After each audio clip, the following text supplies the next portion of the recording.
Hello and welcome to the Inner Gamer episode 345. We are the video game source for you, the casual gamer. My name is Brandon Oski. I'm Austin Morales. And I'm Jason Hobbs. And today we have a very special guest who's going to join us very, very soon to talk about none other than Elden Ring. He's already here. He's already here. Hey, look at this. A new voice. Soon is now. That is right. We will have Joe from Nerd Sloth talking about Elden Ring. Very exciting. Why'd you look at your notes? I talked about it for like an hour. I know. I was thinking about something else, but it's okay. And then we're also going to talk about Tiny Tina's Wonderlands and Lego Star Wars The Skywalker Saga. In video game news, we're going to be discussing about PlayStation announces a new PlayStation Plus tiers. Is it worth it? No. Also, we're going to discuss Kingdom Hearts 4 has been announced. Is it worth it? No. What? Oh my God. But maybe. Is Jason worth it? No. No. Spoiler alert. And for our topic of the show, we talk about video game adaptations. We dig into why Halo, the show, is not that great. We talk about other games that might be good as shows or movies. And we talk about who could be the best actor for God of War or Kratos. So stay tuned for that and cue that music.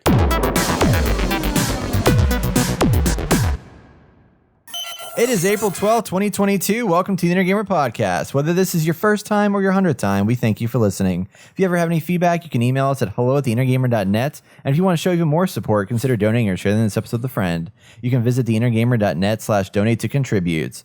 Now, before we dive into the games we play, we have a very, very special guest joining us again on the podcast. It's been a long time, but Joe from Nerd Sloth, welcome back to the show. Thanks for having me, guys. It has been a long time. I thought we were friends, and yet it's been years, I think. Well, see, there's this thing called, what's it called? COVID that happened. That was interesting. No excuse. I know. We could have actually had you on guys like still through recorded. digital. I know. I was just home alone. Come on. I'm sorry.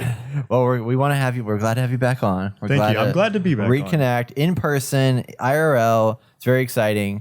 And we're here to talk about some games. So I'm excited because I know you are the type of person that is really, really into challenging games. Like that's like your thing. That's your shtick. Yes. And you've been playing Elden Ring. I have. We have not talked about on this podcast for the very reason that it is challenging. No one has played it. Yes. So I want to hear. Tell me all about Elden Ring. Give us your thoughts and opinions. So Elden Ring, going to be game of the year, easy, I think. I'm calling it right now because it's everything that you get in the other Dark Souls games, the Bloodborne game, and any other of the games of that ilk, but presented in such a way that it takes away all of the frustrations about those games. It make people hesitant to jump into them, and it's one of the most it's a game where you can come in even not playing any of the other games and feel welcome if you're up for a good challenge.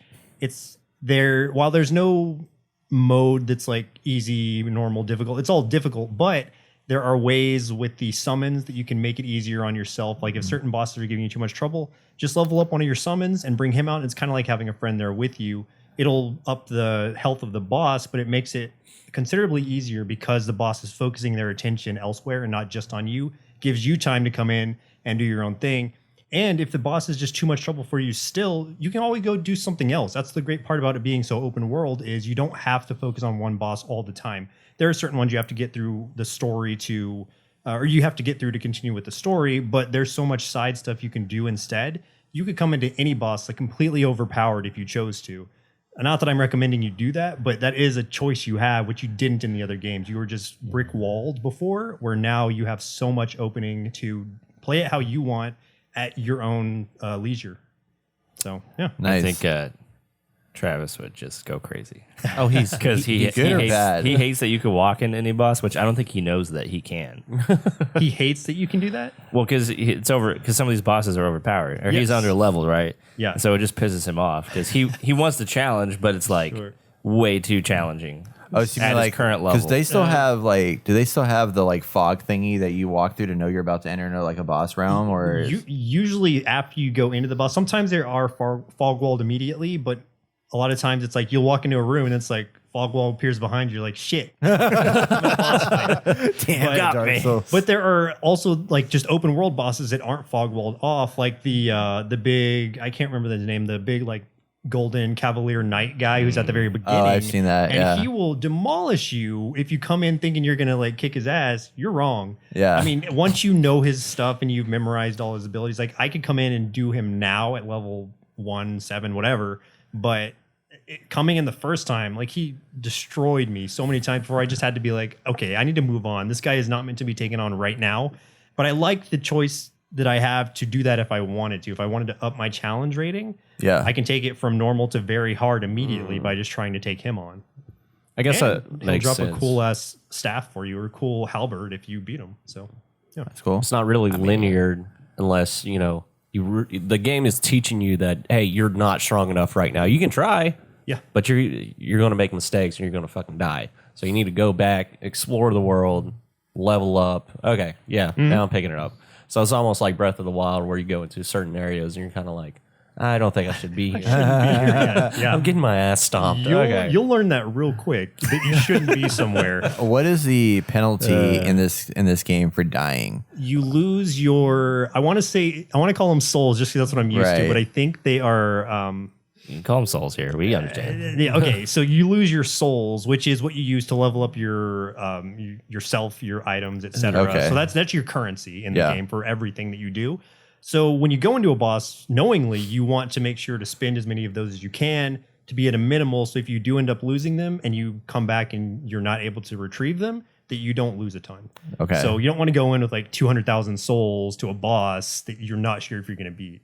That's a lot of souls. Yeah. So basically, you should be spending your souls like all the time. Yeah, absolutely. Or can you do that anywhere, or do you have to like? Is there like you have to go to like the equivalent of this in this game, like a bonfire or whatever, to like do that, or can you just like pull up your menu and like spend souls? No, you do have to go to these grace points, is what they're called, Okay. and which are basically bonfires. Yeah. But you have to go to that. But it's better than some of the other games where you have to go to like an outside hub, like you have to teleport back to your hub and then talk to somebody. But this one, you just do it at a grace point. You summon this lady who's leading you through all this stuff, and you can just level up right there. But grace points are so frequent that it's not anything that you have to worry about. And you can teleport between grace points, which is great because you while it's awesome to like trek and explore, you don't want to do that all the time if you're trying to get from point A to point B. So teleporting is very helpful. Yeah. So with the souls, can you get those back by the enemy that kills you at all? They just drop on the ground, Okay. and so you just go back to the area that you died, pick them up, and then continue fighting. Okay. Yeah. So I've been really curious to ask, having beat it, you watch Game of Thrones, right? Mm-hmm. Yeah. So do you see what, like, is George R.R. Martin's mark present here in some capacity, or does it kind of like, you know, like kind of fall in, like you can't quite tell, but like I'm curious to know how much of an can't impact quite you tell. can see in the game. Just by looking at the trailers and the game footage. Like, Yeah. It's hard to say. I mean, there's so much creativity to it, but Miyazaki, the creator of the franchise, you can definitely see his touch on Yeah. it, where it does feel very Dark Souls, Bloodborne-like in that way. But I'm sure there's a lot of specific story points that came from Martin that I couldn't say specifically, but I think it's a great game to play through, story-wise and gameplay-wise. Yeah. I think it was mostly like lore and stuff. Yeah, And the and there's a overall ton world. of lore. And a lot of what's cool about it is like a lot of the lore you're getting from items that you pick up. So it's not anything that's forced on you. You don't have to go through like long cutscenes most of the time. It's just like you pick up this random sword. You should probably read it because it might have important information that you don't necessarily need, but it could help lead you to a secret that you might have missed otherwise, or at okay. least give you some lore on a boss. It'll help you be informed on something about him. Like there's this one boss, Radon. He is this gigantic like beast figure who's riding on a small horse, and you'd normally be like, how is this horse holding him up? But if you read his item that is dropped, I don't remember if it's him that drops it or someone else, but he has mastered kind of gravity magic. So he is using gravity magic on himself so that he doesn't put strain on his horse's back, because he is faithful to this horse that has been with him since he was human and before he got these godlike powers. So he's just this. It's a really sweet story for this boss that is otherwise just a horrendous beast. What's his name again? Radahn, Radahn, I think. Interesting. Was there any like Game of Thrones Easter eggs in there, or like something? I don't remember the show enough to be like, oh, I know this specifically, but maybe. Okay. That's what I'll say. I didn't know if they had like cool looking. Okay, see, look how huge he is, and look how tiny his horse is. Where is his Like, horse? yeah, that's what I mean. Like, you can barely see his horse. But okay. Oh, yeah, I is see that down it. there, maybe? Yeah. See those tiny horse legs? What the fuck? The heck? Yeah. Oh my That's gosh. his horse. I give this game this much. Their boss Can I enemies zoom in? look phenomenal and just that's ridiculous. Yeah, though. they're It's really like, unique. He's like literally just He's like he's standing over it and he's walking squatting on with his it. horse. Well, because he's using gravity magic, so he doesn't put a lot of strain on his horse's back. But he wants to use this horse because it's been with him throughout his, I don't know, his career, his life. His life. Yeah. That's funny. Wow. That's So- interesting. So that's just an interesting plot point you wouldn't get and you don't need, but it's fun to know by just reading some of these item descriptions.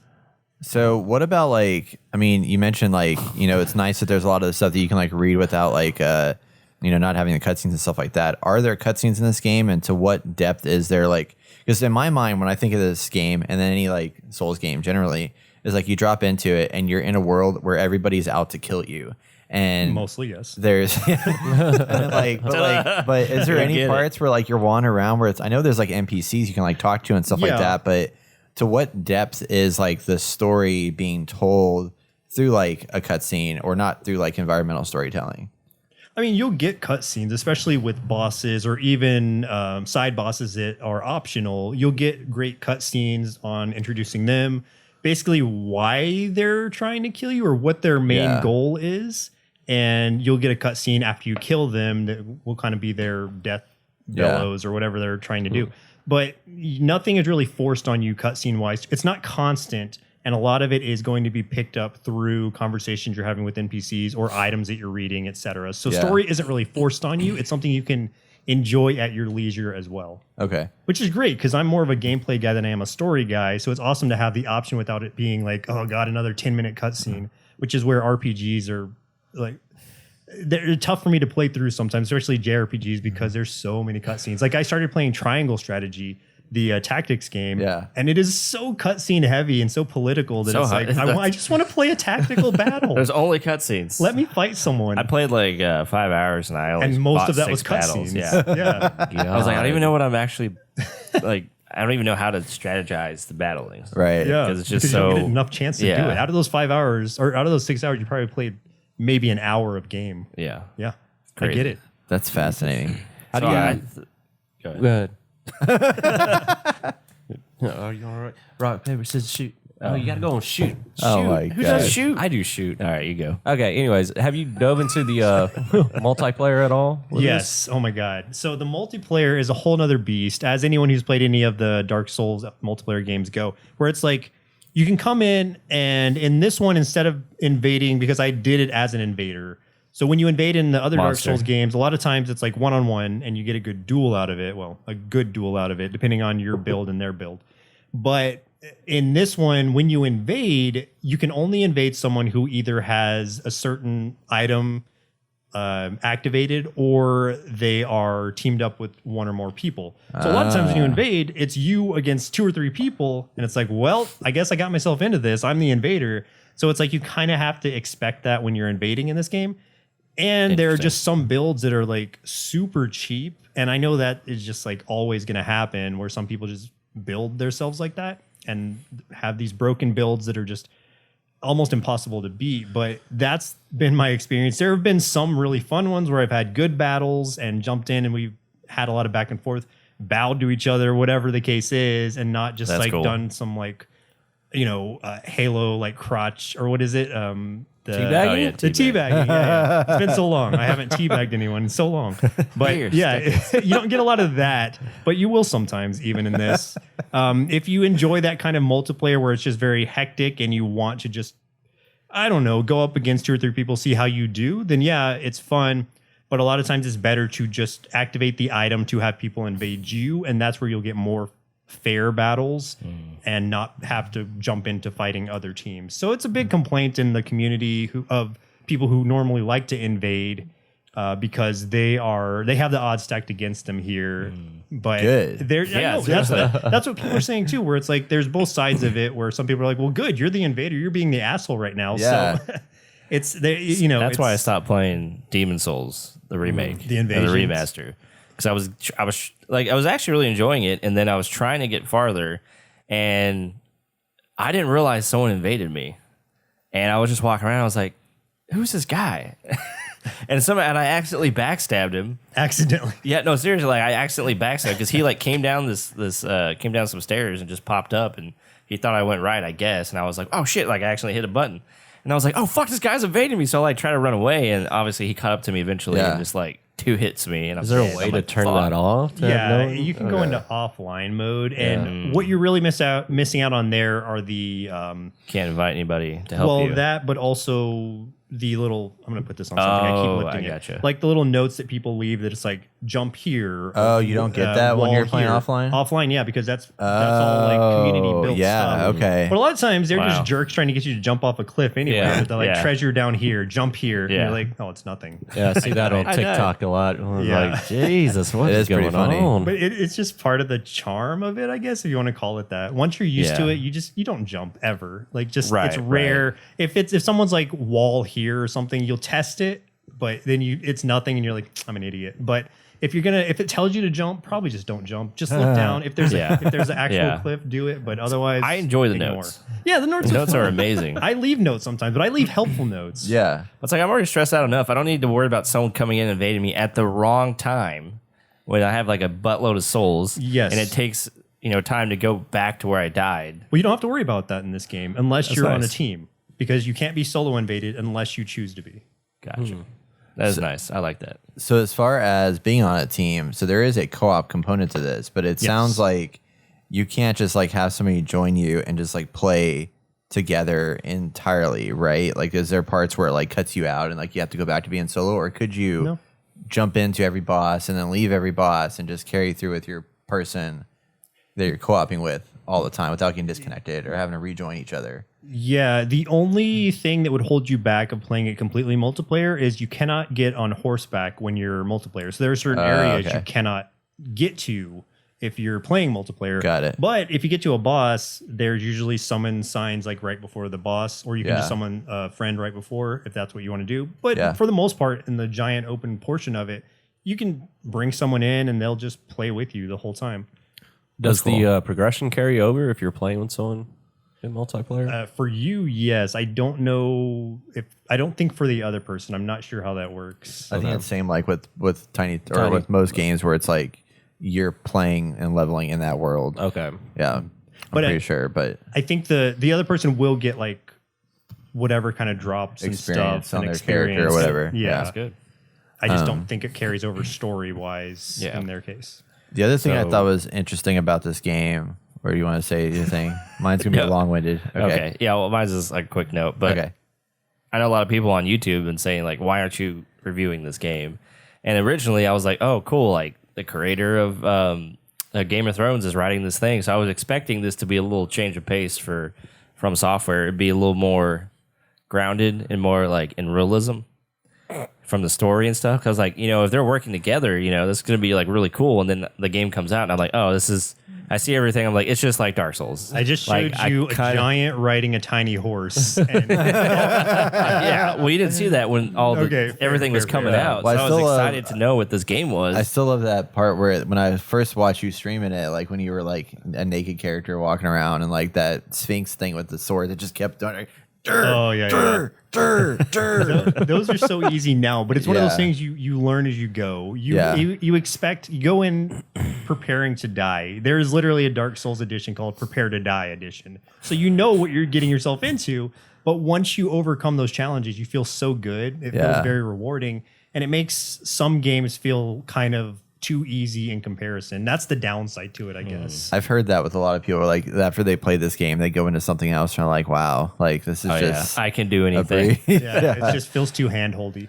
The thing I want to also talk about is because, like, I mean, we've talked about this a lot in the podcast recently with like Dying Light 2 and Horizon Forbidden West and stuff like that. And these open world games where there is a lot of stuff to do and there's a lot of stuff all over the map. And I know in this game there is nothing on the map, and you have to discover the map, and it doesn't even like.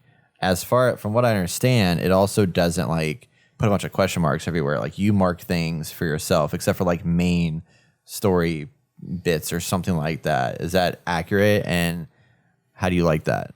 Well, it's not. I mean, it's not giving you everything. What you do get really as primary mark points are your grace points or your bonfires will kind of guide you in the right direction. If you want to just go through with the story, it's like, hey, it's this way, like just go here, and it'll lead you to the next grace point. It'll lead you to the area where you're going to fight the boss, etc. But when you discover areas like ruins or something, they'll start popping up on your that will pop up on your map now. It's like, okay, these were the ruins that I just explored.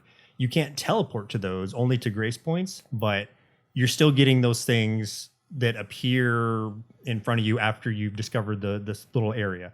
There are also when you fight like a mini boss or something that's out there, it won't mark those for you, but there are a ton of little markers you can put where it's like, okay, I couldn't beat this boss yet, so I'm going to mark this here so I remember where he is. Yeah. And there are certain bosses that are there only depending on the time of day. So there's these Night Rider dudes. That's cool. That you can only fight at night, and they're usually around bridges and stuff.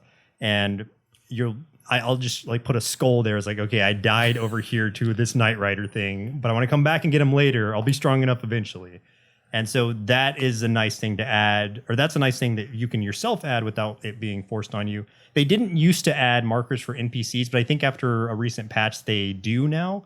So when you discover an NPC somewhere that gives you a quest or something, it'll have a little marker and you highlight over it and it'll show, I think, their name or at least, what they are offering for you or something. So it's gotten a little bit more user-friendly that way.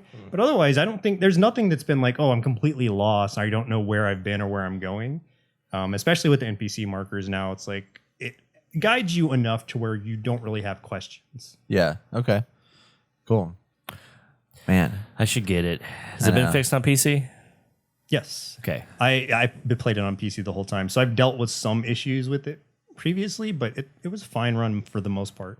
Because Brett was saying I shouldn't get it on PC. that was early. But Yeah, maybe early on PS5 would have been the choice I would have made, but yeah, PC is fine now, and I've played over 100 hours of it easily. Nice. Man. I almost got it yesterday. What? Yeah. Because I traded in all those games. I was just like, I might as well give it a shot. Try. If I don't like it, trade it back in. Do it and play with me. Yeah, I know, right? I might It's have cross-platform? I don't think it's cross-platform. I'm not sure though. I'm not positive on that. So if I'm a liar, I'm sorry. I know. Yeah, we have to look that up because if I do, I don't know. It's so stressful. I Because I played the Jedi Fallen Order, and that's why I asked him a question about the experience thing. Because you remember, if the enemy kills you in that, you have to go back and kill that enemy to get your experience back. And I was Did you curious like about that game? I enjoyed it. Yes, it took me a while to get the hang of the combat system and stuff like that, and I was just like, I don't know if I'm going to enjoy this game. But I kept pushing through it. I enjoyed the storyline. I finally got the hang of the combat a little bit. And then I bought Ghost of Tsushima, which I thought was going to be the same thing, and I was very concerned, which it wasn't. It was a little bit easier compared to Fallen Order, and I'm on the fence about this game, like a lot. I feel like this is the most welcoming version of it. It's hard, yes, but like I was saying earlier, there are so many options that you can choose the level of difficulty that you're going at it with based on how many levels you have, whether you're using those summons to help you out. So I think it's the most welcoming. So how's the inventory management? Is it... You don't have encumbrance unless you're putting stuff on your characters. You can hold like hundreds of items. It's whatever, but you don't have to worry about like, oh, I need to sell some stuff because I'm out of space. But if it's like, if you have too heavy gear on, you don't have the endurance or the strength to carry all that, then you're going to go slow and you're going to fat roll, which is what it's called. And that, I'm sorry, that's just what it's called. And That's so good. That's fine. but the reason you don't want to do that is because it's super slow and you will get hit in the process. What? That guy trying to dodge, just that's it. It's like a half That's roll. kind of what it is, because it's like, especially these bigger armors, you can build up enough strength to where you can do the medium or fast roll with those, but as long as you don't do the like heavy roll, then you're fine. And it'll tell you like how much, whether you're medium, encumbered, or heavy or whatever. So Yeah. Come to Inventory's find fine. out, there's only cross-play within the same family. So Xbox consoles can play together, and PlayStation consoles can play Can together. That's a Xbox bummer. play with PC? No. No. So nobody can play with PC except PC. Yeah. That's right. That sounds very PC-like. I know, right? PC Master Race. It's unfortunate. So what is the one thing? My chair is sinking, by the way, so you'll see me slowly falling. You are. I forgot. That's why I use that chair. Maybe It's shouting from the floor. literally falling We slowly. gave you the broken one. Yeah, I think they're all broken. I just need to lose weight. But what is the one thing? Like everybody's calling this game of the year. So what do you think is like the defining piece? Is it the difficulty part of it? Is just the world? Is like what is the one thing that's like that makes this game of the year? And some people are even saying like best game ever. What? Wow. Yeah. I mean, if you're a Dark Souls player and you would have called Dark Souls best game ever, then this, I think, ups that. Yes. So if you're in that Wow. boat, then I agree. But for me, it is the challenge and it is overcoming those challenges. But it's also having the ability to, if I'm not able to overcome a challenge, then either level up around it, come back to it later, you utilize the skills or summons that I have to help myself through it. Like there was one boss at the very end that's like rated the hardest boss like ever in any Souls game. Millennia, something like that. And she is so tough. I fought her probably 50 plus times. Because I went through it as like a two-handed, just like bruiser guy, like Guts from Berserk, basically. And I was able to beat every other boss fine, but I got to her and I just kept getting like hung up on her second form.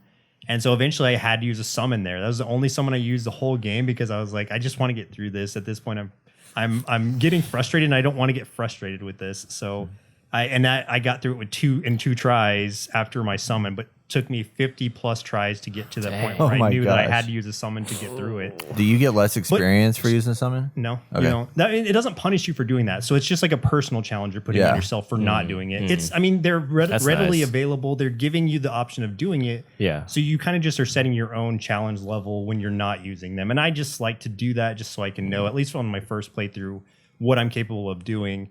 And that one was just a boss that was just too hard for the build that I had. So I used a summon.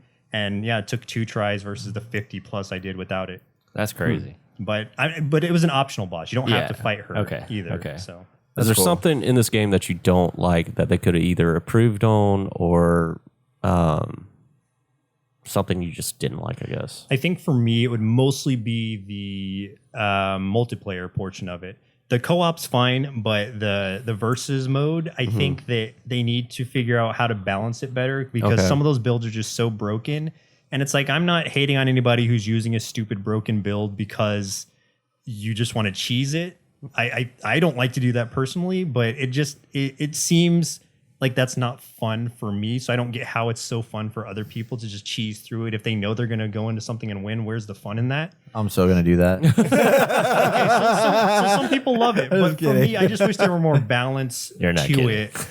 Because I don't know if the build if it's changed now, but there was a build to where you could activate something and then it basically makes your magic free for, I don't know, 5, 6 seconds or 10 seconds or something. Yeah. And they were using a Kamehameha beam, basically. Oh, I know what you're And talking so about. they just hold the button down and it's just beam and they'll just melt through these bosses. from Oh my full health to God. nothing. Yeah. And it's just, and not use any magic. And I was like, why would you play like that? That's not fun for me. So That's fun for me, actually. so you might love it even more. Maybe if they never fix it. But just, and I'm okay with people doing that on their own. But multiplayer wise, I feel like there should be some kind of balance. Maybe Oh, yeah. break those broken things, at least for multiplayer purposes. You're coming to invade me? Come back! Oh my God. Because then it's just like, oh, come on, man. I just wanted a fair fight. I just wanted a fair fight. You just blasted me right in the face. 10th Kamehameha in a row. I saw one video where these 3 Just line it up clowns for Kamehameha. were fighting a boss, and all 3 of them use that Kamehameha wave, and you just see the boss's health just, Yeah, it just melts. It's like, holy Guilty. shit. Like they don't even get to finish their opening speech. I was just like, I thought this game was supposed to be hard. These guys are like demolishing That's it. what I'm saying. So you can make it very easy mode with that if you want to. Yeah. But I was gonna say- it's not the way I play. I do like. It sounds like there's enough things in here, even though there isn't like a difficulty level like setting. There seems to be enough stuff now that makes it where it can be more approachable for more people than it has been in the past with the summons and then the Kamehamehas and stuff like that. And So, choosing your own path. Yes. yeah. So that's good to hear. I guess I'm gonna get it. At some Oh, you point. gonna get it? So I am. Last question I have about this Get it game today. is Do it right now. Yeah. Like I have time. I'll to play go right get it now. today. Is this like? It sounds like there's a lot of like the conversation centered around bosses. So what are you other than going from boss to boss? There's this massive open world. Like what kinds of things are you discovering? What are you interacting with? Like what are those other pieces to this game besides just like moving through this massive world to different bosses? A lot of them are optional mini bosses that are either really like cheesy or just really fun to fight, or there are multiple like weapons and armor you wouldn't find otherwise. What's cool is that as far as weapons go, you could use one of the weapons you start with. Like I could use the club I start with at the level 1 like naked character and level that all the way up with me, and I could still use that and face the end boss with it. So you can really play your character how you want. You could play it completely naked. Armor does help, but it's not like a complete necessity, especially once you learn to dodge roll well. So having the ability to customize yourself and use whatever weapon you want for whatever kind of build you want. You could be a battle mage, you could be a warrior, you could be like a berserker. All the options that you have to play is what makes it so welcoming, I think. Yeah. But it's not something that's so direct that you know that ahead of time. But just know like the class you choose at the very beginning is not defining what class you'll end up as if you choose to go a different direction. And after you beat the second main boss of the game, you can respec after that if you choose to. So if you're not happy with your That's spec cool. at that point, you can respec. Sold. I gotta get it today. I mean, Do it. it's all I wanted. Game of the year. Watch this like become like the thing that we talk about my all year God, after we played through this. So I gave wouldn't be Tunic surprised. my game of the year, my first game of the year because Tunic? nothing else has come out. Well, when you get farther into it, there's like some like story stuff that Kind of hits you. Yeah, I'm just like, what the fuck's going on in this world? Yeah, Like, but- it just kind of flips everything that you know about the game on its head, and that's why we've been waiting to get into it because Brett needs to play it more so we can talk about it. But Do some spoilers. you're not giving it to Dying Light 2? I mean, come on, man. Oh, I know. You know, it was a hard choice. You know, old grandpa who just dies for no reason, or yeah, you know, yeah, right. Cool. Well, I'm excited for Elden Ring. I think I'm gonna have to get it and play it and explore it. Are So, we doing this? yeah. Is that what's happening? Yeah. Do it. I mean, I'm not doing it now. I still got to beat some other games. but- Like a podcast over, y'all are going to just play? Yeah, podcast. Yeah, right. Sorry, guys. Short podcast of the year. The end. All right. Let's move on to our next game. So last week we talked a little bit about this. We're going to talk more in depth on it, and that is Tiny Tina's Wonderlands. Everybody, this is a game that we've been excited about for a while because it takes like the best DLC of Borderlands 2, which I never played. We played a little bit of it when they brought out the standalone DLC, but quality of life upgrades weren't there, and it was for very some sad. reason, the controls, they like switched everything up. Like when L2 wasn't to aim down sights, it was something else. It was like shoot or something. It was Yeah, weird. it was fucking weird. The standard controls in the Assault on Dragon Keep DLC standalone adventure were like jacked up. Like just weird controls. Nothing made sense. You had to go to your menu to change it to something else to get it back to like the original controls of like Classic hold down instead. L2 Yeah. to aim down sights. All that stuff was weird. Stupid. So But it in this comes with game, didn't default have- controls that aren't. Well, so that was a deal. That was a DLC. So this that was one a DLC. didn't have that problem. Oh, okay. Yeah, so this is inspired by the DLC from Borderlands 2. Yeah. And this is just a standalone adventure that they built from the ground up using the Borderlands 3 engine. And it's still, to me, after playing more of this game, like a better version of Borderlands 3. Like everything that I wanted Borderlands 3 to be, this is that and more. I have found myself getting there. It is grindy, very grindy. The more you play it, the more you're like, okay, I'm like going in these areas. I'm killing a bunch of bad guys. I'm getting a bunch of loot. I'm going through that loot a lot. And then I'm having to go back and do it again. So there's a lot of that. And if you don't like that, this game could be of a concern because the gameplay is very fast and quick. And there's a lot of flashy lights and things that happen up on the screen and all that stuff. But I mean, it's just been a ton of fun to play. Like the story is really interesting. It's not amazing, but it's way better than Borderlands 3 was. And the characters are really cool and unique and have interesting, weird things to say. The gameplay's super fun. The overworld's fun. Like, it's just all of it. It's a great package. Yeah, and that's their new features, the overworld, where you're like a little minifig running around this. You're a Funko Pop. You're a Funko Yeah. Pop, basically. And you're running around of Tina's like board that's all laid out, going to location to location. Unlike the other Borderlands where you have an actual vehicle and you'll drive around and go to each separate map of the world, you actually. I mean, they even had like if you're going to other parts of the world, like it was just you just pick in the menu, from that travel screen. Yeah. And then you land on a planet and then you like drive around and stuff like that.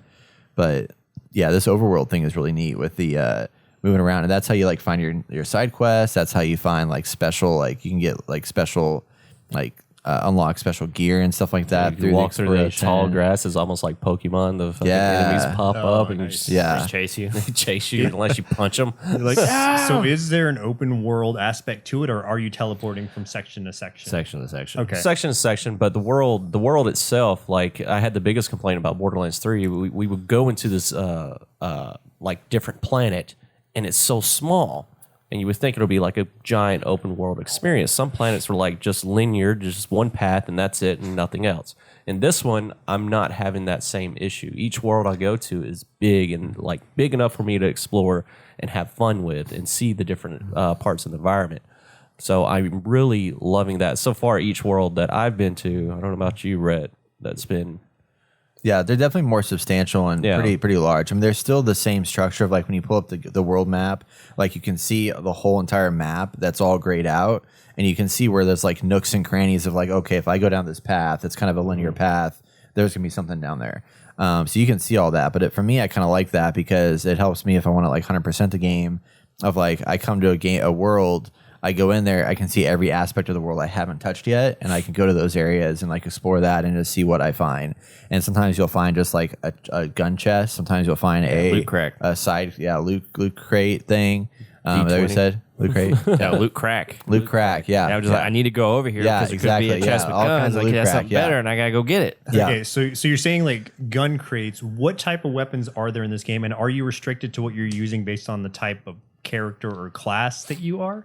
no. You can use any gun. You can use Yeah, it. You go. okay. So that's what makes it a little different. It's definitely, I mean, it's got D&D inspired like aspects, but that's largely just like your class abilities are like specific to your class.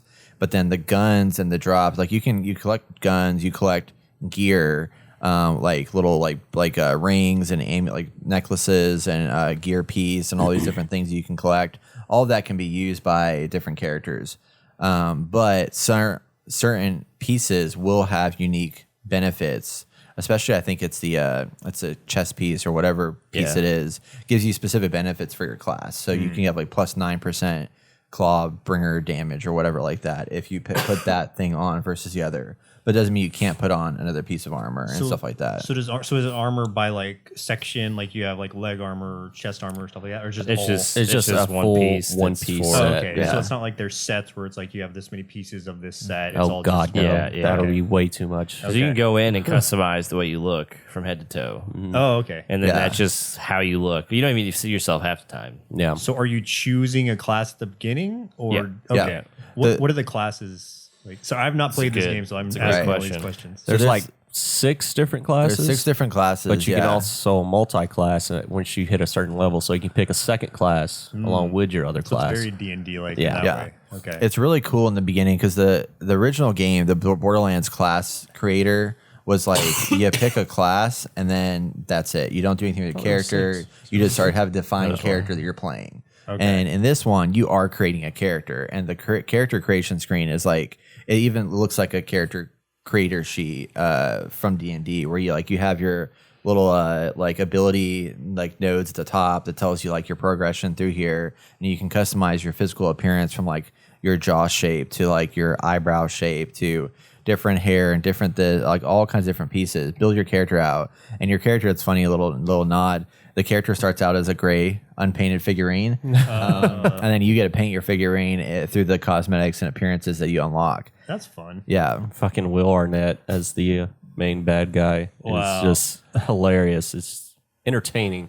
Yeah, the cast is really, really good because you have Will Arnett, as he mentioned. Wanda Sykes plays one of the characters that's playing with you. I hate Wanda Sykes. Oh, now. really? Yeah. She is not meant for this. Yeah. I felt like she phoned in all of her dialogue. Yeah. Andy Samberg's pretty good. He Yeah, plays Andy Samberg. Valentine. And then, of course, Everyone Ashley else has Birch been is Tiny Tina. But this is the overworld part that we're watching right here. so we're this is watching the our pop old figure you're streams. talking about? Yeah. Yeah. Okay. But yeah, like it's a really in-depth character creator. And then when you pick your class, so each class has different like unique abilities. It has like a passive that you'll get at some point, and then it's got 2 ultimates, if you will, that you can choose from. And you start with one, and then you unlock another one as you level the character up. And Flying guns. Yeah, they turn into bats and then they And they start shoot? shooting. Flying bat guns. Dude, that's Yeah. awesome. I had one where I would throw it and it would seek one out, and then it would create a whirlwind of knives around somebody. Awesome. So and what, then it would start throwing them out. Yeah. have you guys beaten this game? no. Do you know anything about end game, like what there is to do after the fact? So Yes. usually with in-game with Borderlands, they usually have like Challenge rate. rates. Your challenge like world area. You where go just- in and modify how hard you want the game to be. and you fight, and you have a true Vault Hunter where you can replay it again with all your stuff, but on a higher difficulty level. So new game plus. New game plus, basically, Okay. yeah. And it'll eventually, like, once you unlock all your skills, usually in a Borderlands game, you'll have an extra skill tree where you can add more stats in as you level up. Okay. So there's still, like, you can play this game. I mean, Brett and I put so many hours in Borderlands 3, even though we hated it, just because we were just leveling up, upgrading, leveling, and finding better weapons, and then also finding hidden weapons that are, like, very rare to find, but you have to do it a certain task or a certain order. So, like, Borderlands 2, there was a hidden weapon that you can find, but you had to, at the very beginning of the game, you find a ring, and you have to travel from world to world with this ring without dying and throw it in a volcano. And that's the second one, or the That's the second one, and you'll unlock a legendary weapon. And they were referring back to Lord of the Rings on that one. Right. So yeah, and like when you throw it down there, a psychopath will be like, "No, the ring!" He'll jump in with it, and it does this whole funny monologue, and it's pretty good. I love this one better than Borderlands 3, but Borderlands 2 still takes the cake. Borderlands 2 is hands down one of my favorite. You just came Borderlands out at a video great games. time. It did. So Yeah. but it's all about the story, and with this game, it's all about the story. The loot gets annoying.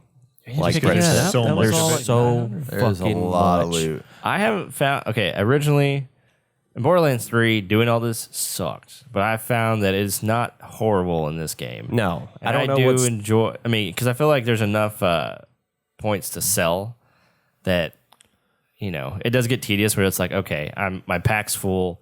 I need to drop some stuff, so I start going through like what is stuff that not going to net me a lot of cash, so I just throw that out, and then I start getting stuff, and then as you progress, like first I'll be like, okay, I'm not gonna pick up any more items that are worth 200 to 300 gold, so just automatically not picking those up, and then he goes, well, I'm not picking anything up that's 300 to 400 gold because you can just get so much that's above that, and so I feel like it's easier for me to sift through things, so I don't have to like pick it up. Think I might find a vending machine to sell everything at, and I don't, because it takes sometimes you don't get to vending machine for like 2 hours, so you're just kind of like, okay. So I'm a fashion soulsy kind of guy. That's where I'm at. And what that means is like I like to see how my character looks. I like getting cool armor sets and whatnot, and being the character that I'm imagining. Yeah. Not seeing your character, does that bother you guys at all? Or No. Because it's a shooter. Yeah. I'm just so used to not seeing my guy. Sure. Yeah, It's kind of I mean- like not Elden Ring, sorry. Elder Scrolls in that way, I guess. Yeah. Third person. It's weird idea. I still like enjoy like making my character look the way I want it to look because I know that everybody else is looking at my character. And That's plus, with me. you and also stuff like see your that. character in the overworld. I mean, Right, yeah, which yeah. is a nice benefit because that's one of the few things like this. It is a way that in Borderlands 3 you never saw your character at all, but in here it's like when you're in the overworld you are seeing like the big head version of your character, which is cool. Yeah. So you were talking about the end game. I did look up. So there's the two things like we were talking about. So there's they call the Vault Hunter mode or whatever. They call that the myth rank. So once you reach level 40, which is the maximum level in the game, you unlock the myth rank and you start collecting experience points. It can go into one of 4 masteries. So they have 4 masteries you can choose from, which is Druid, Archmage, Blade Master, and Deadeye. and those will have special points you can plug into those pathways once you get past that. So at this point, you'll have multi-classed already, and then you unlock this special mastery like lineup to do that.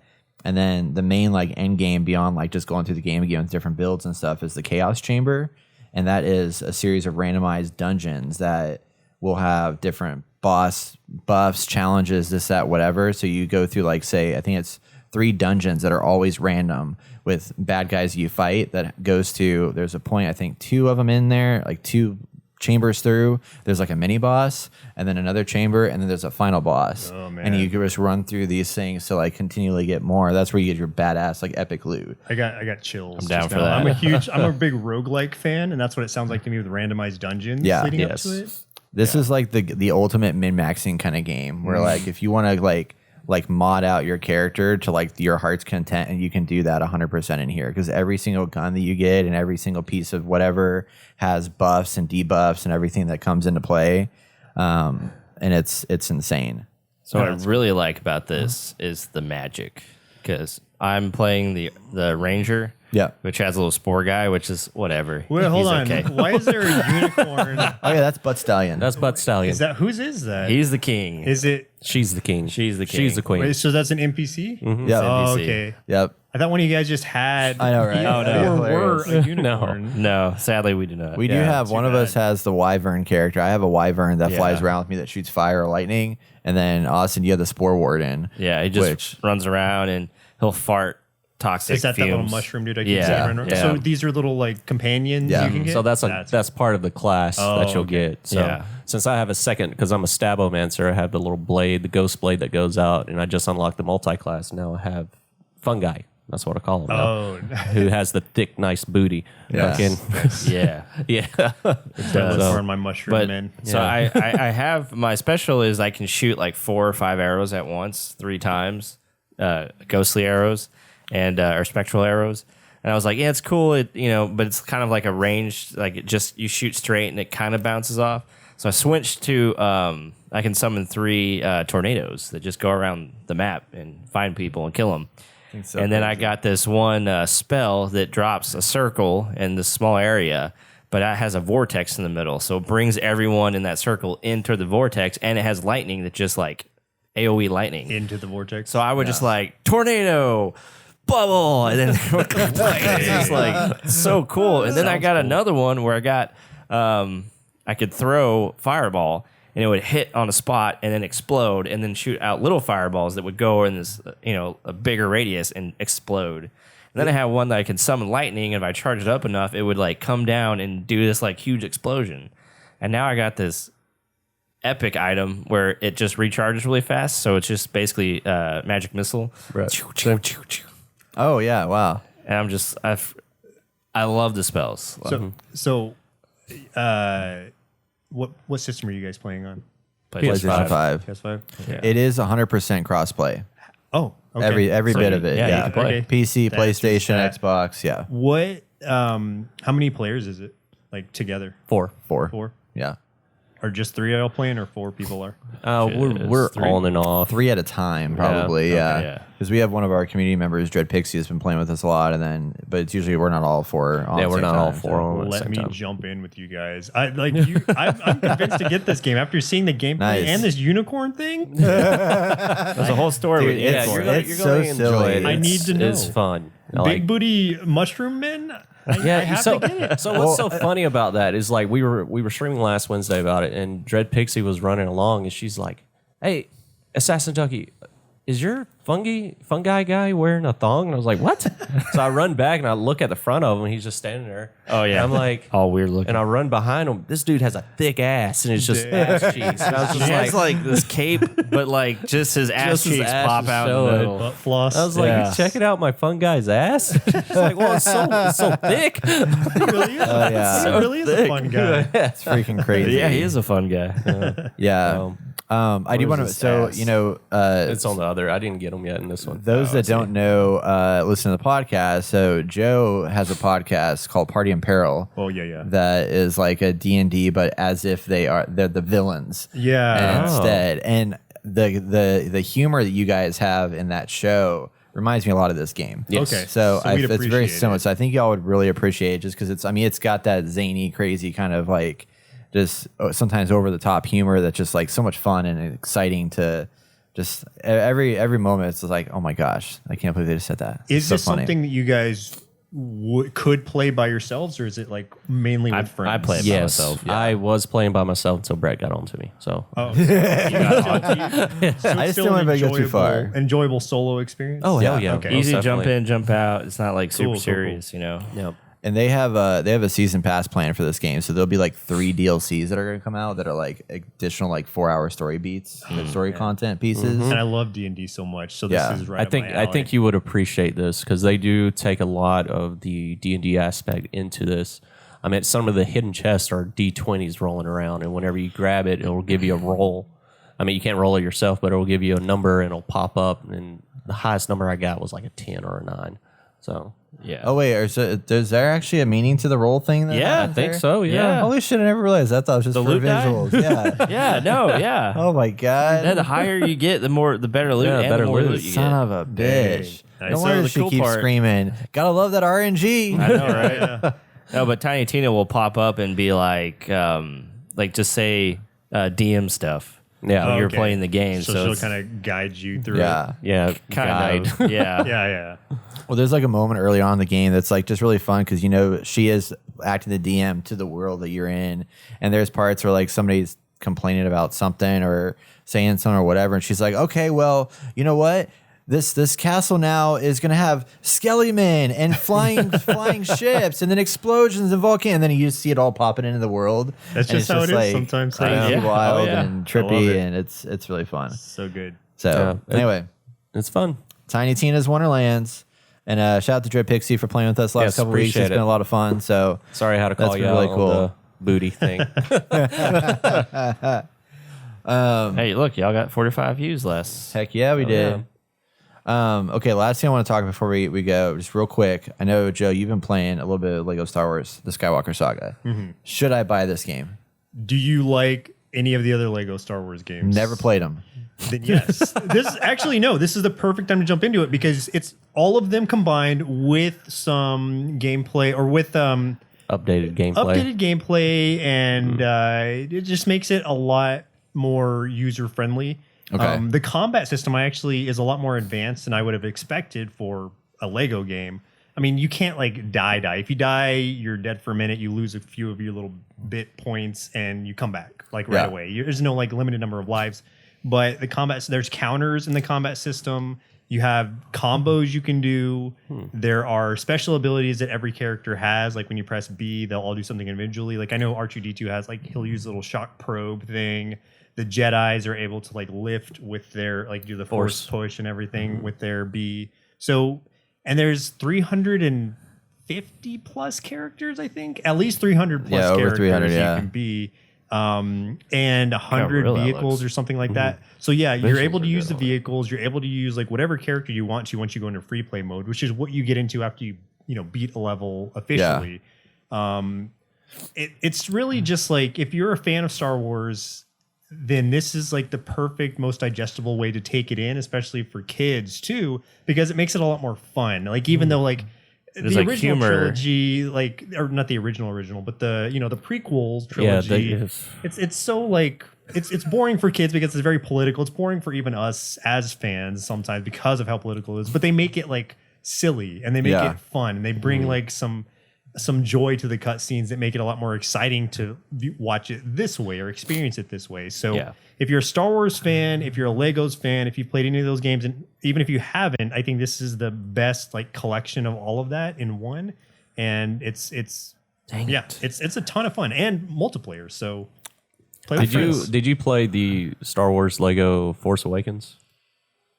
No, not Force Awakens. Because that one is where they kind of improved on the gameplay, and I was curious if it was similar to that one. Because like Okay. the gunfighting was very unique because you actually went behind cover, and it was almost like This Gears one of does have War. a cover They do system. have cover system and aim system too. An aim system Yeah. too. I really enjoyed that feature, and I was hoping that they continue with it. Yes. Yeah. But once again, I played every single Lego Star Wars game. I'm probably not getting this. Well, what I heard too is that I mean, wait. it's I not- heard something that you need You need to apologize about something. No, I don't. Yeah, you do. No, I don't know what you're Get that talking about. coaster. Get that coaster. You know what you want to apologize about. Okay, Jason said last time that I thought they didn't make a Star Wars game for every single Lego game. Apparently they had, and he was right. I was wrong. I'm sorry. Okay, moving on. So I did hear though that it's because people were like, "Is this a remake? Is this a remaster? What is it?" Apparently, it's built from the ground up. Like it's 100% like fresh, new, everything. Even though they have done all these before, and I heard that all the planets are like open world. I mean, not like massive, but like well, to a degree, Yeah. yeah. I mean, if you go to Tatooine, there's different parts of it you can experience. Yeah. Like you can go to like Mos Eisley and just walk through the whole place, unlock the bricks and whatever you're unlocking there, and you can go into like the pod racing portion. But it's like you don't walk into that. There's just like a little circle on the ground. It's like, do you want to go to this section? Yeah. Okay. So there's, I mean, it's not open world in that sense, but it's a lot more open than a lot of the other Lego games have Yeah. been. it's still pretty do not impressive have though. time for all 23 this stuff, places. guys. It's a lot. It is because a lot. I have maybe like 30 something of these, like I don't remember what they're called, but like the silver bricks that you pick up, the special Yeah. ones that you unlock stuff with, and there are over 1,000. Oh my it's like, gosh. will I ever get them all? Probably not, because I get distracted easily and we'll move on to a different game. Yeah. But That's my problem.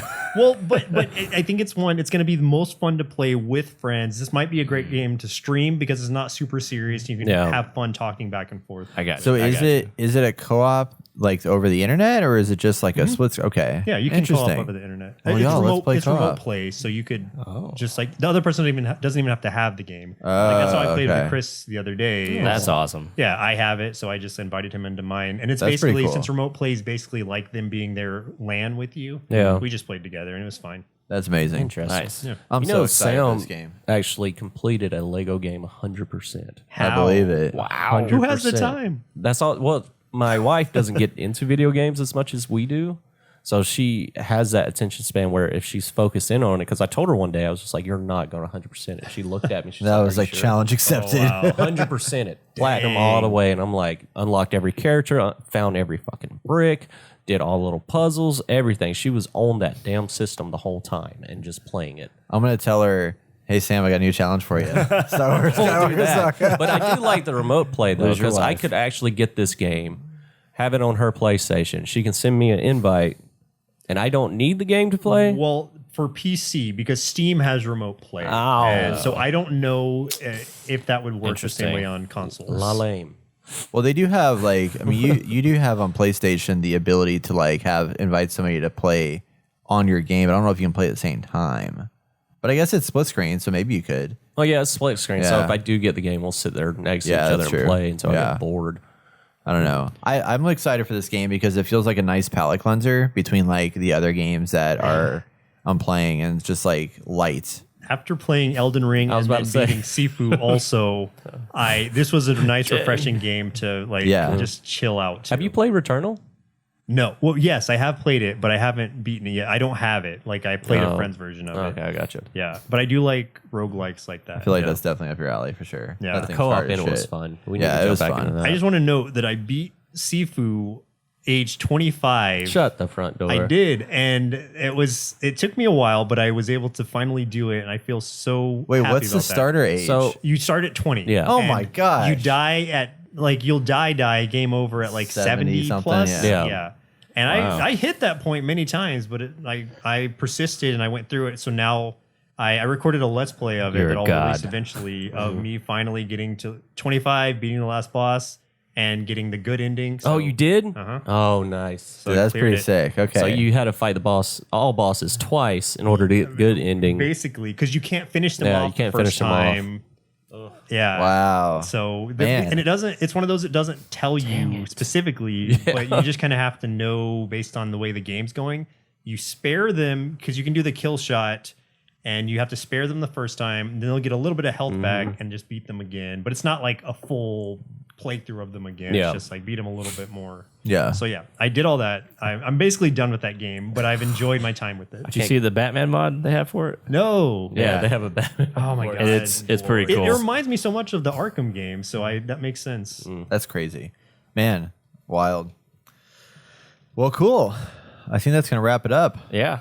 So Thank you all for tuning in to our game segment here. Don't forget we stream on Twitch each and every Wednesday at 7 p.m. Central Time. So you definitely want to check that out. You can join in the fun at twitch.tv/gamercast. You can also check out Nerd Sloth over here at twitch.tv/Nerd Sloth. So definitely check that one out as well. And be sure to follow us to get a notification when we go live. Stay tuned. We'll be right back for our video game news. It is time for our video game news where we share the best headlines from the week in the gaming industry. If you find something you want to hear us talk about, you can send it to hello@theinnergamer.net and we may discuss it on the next podcast. Before we dive into the full news, we have a couple hot takes that we're going to go through here. A lot of information has been coming out lately, so I'm going to tell you everything you need to know right here. First off, Diablo 4 has 150 dungeons. Oh, wow. Can you believe that? That's a lot That's of freaking a lot. dungeons. When's that game coming out? Never. I don't know. Right Probably on, at some just like point. no one knows. 3. We never Yeah, know. exactly. Overwatch 2 might come out this year, though. So, hey, that's a What the possible hell? thing. But do you think they're going to be like reskinned versions of the same dungeon? Oh, yeah. Yeah. Yeah. You're going to have that's 5 cheating. dungeons. Just more bones here. Right. More pots over here. Move Yeah. one pile from left to right. New dungeon. Yeah. I'm sure they've been working meticulously on 150 uniquely created dungeons. Yeah. Let's see about that. I mean, they've had enough time to. right. Sad story is Breath of the Wild 2 has been delayed to 2023. Not I surprising. predicted that. Yes. Thank you. No, I'm just kidding. I did predict it, but I just, yeah. You Right, you can just pat say me on the back everything's gonna later. be Yeah, delayed. everything's I know, I do. 9 basically- times out of 10, At a it's certain right. point, you'll be right. Yeah, Exactly. Yeah. Breath of the Wild 2 has been delayed, so that's a sad thing. But it's probably a good thing because then it doesn't have to compete against Elden Ring, right? You know? So it's a good thing. It can't anyway. There you go, yeah. Anyway. Remedy has announced that they're remastering Max Payne 1 and 2 in the Control Engine. They made a deal with Rockstar because Rockstar actually owns a license to Max Payne, which I thought was Fuck yeah. crazy. Huh. And they're bringing Remy's recreating those two games. So I've that'll never be played pretty one cool. or two, but I played the third one and loved it. I played The third one first was like probably the least good one too. Oh, 'Cause really? They went like Yeah. they went heavy Yeah. into like cutscene and quick time events and things like that. I mean, it's story heavy and stuff like that, but it wasn't like it was less. It wasn't as dense as the other games were. Really? You Yeah. might be taken back by the style of Max Payne 1. Can someone like elevator pitch me the Max Payne games? Are they anything like the Duke Nukem games? No. 'Cause that's- No. No? Okay.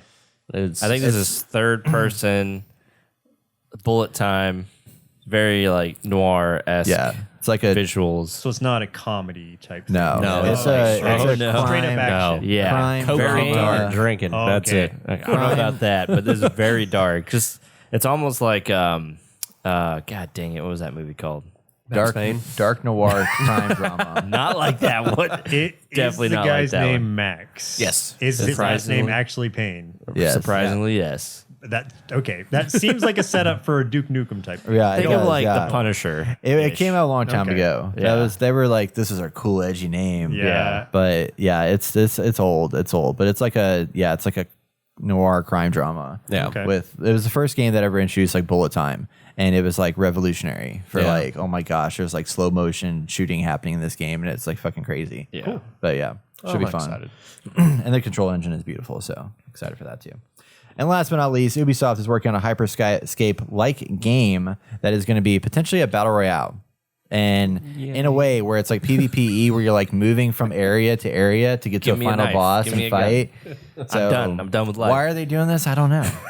They haven't learned anything.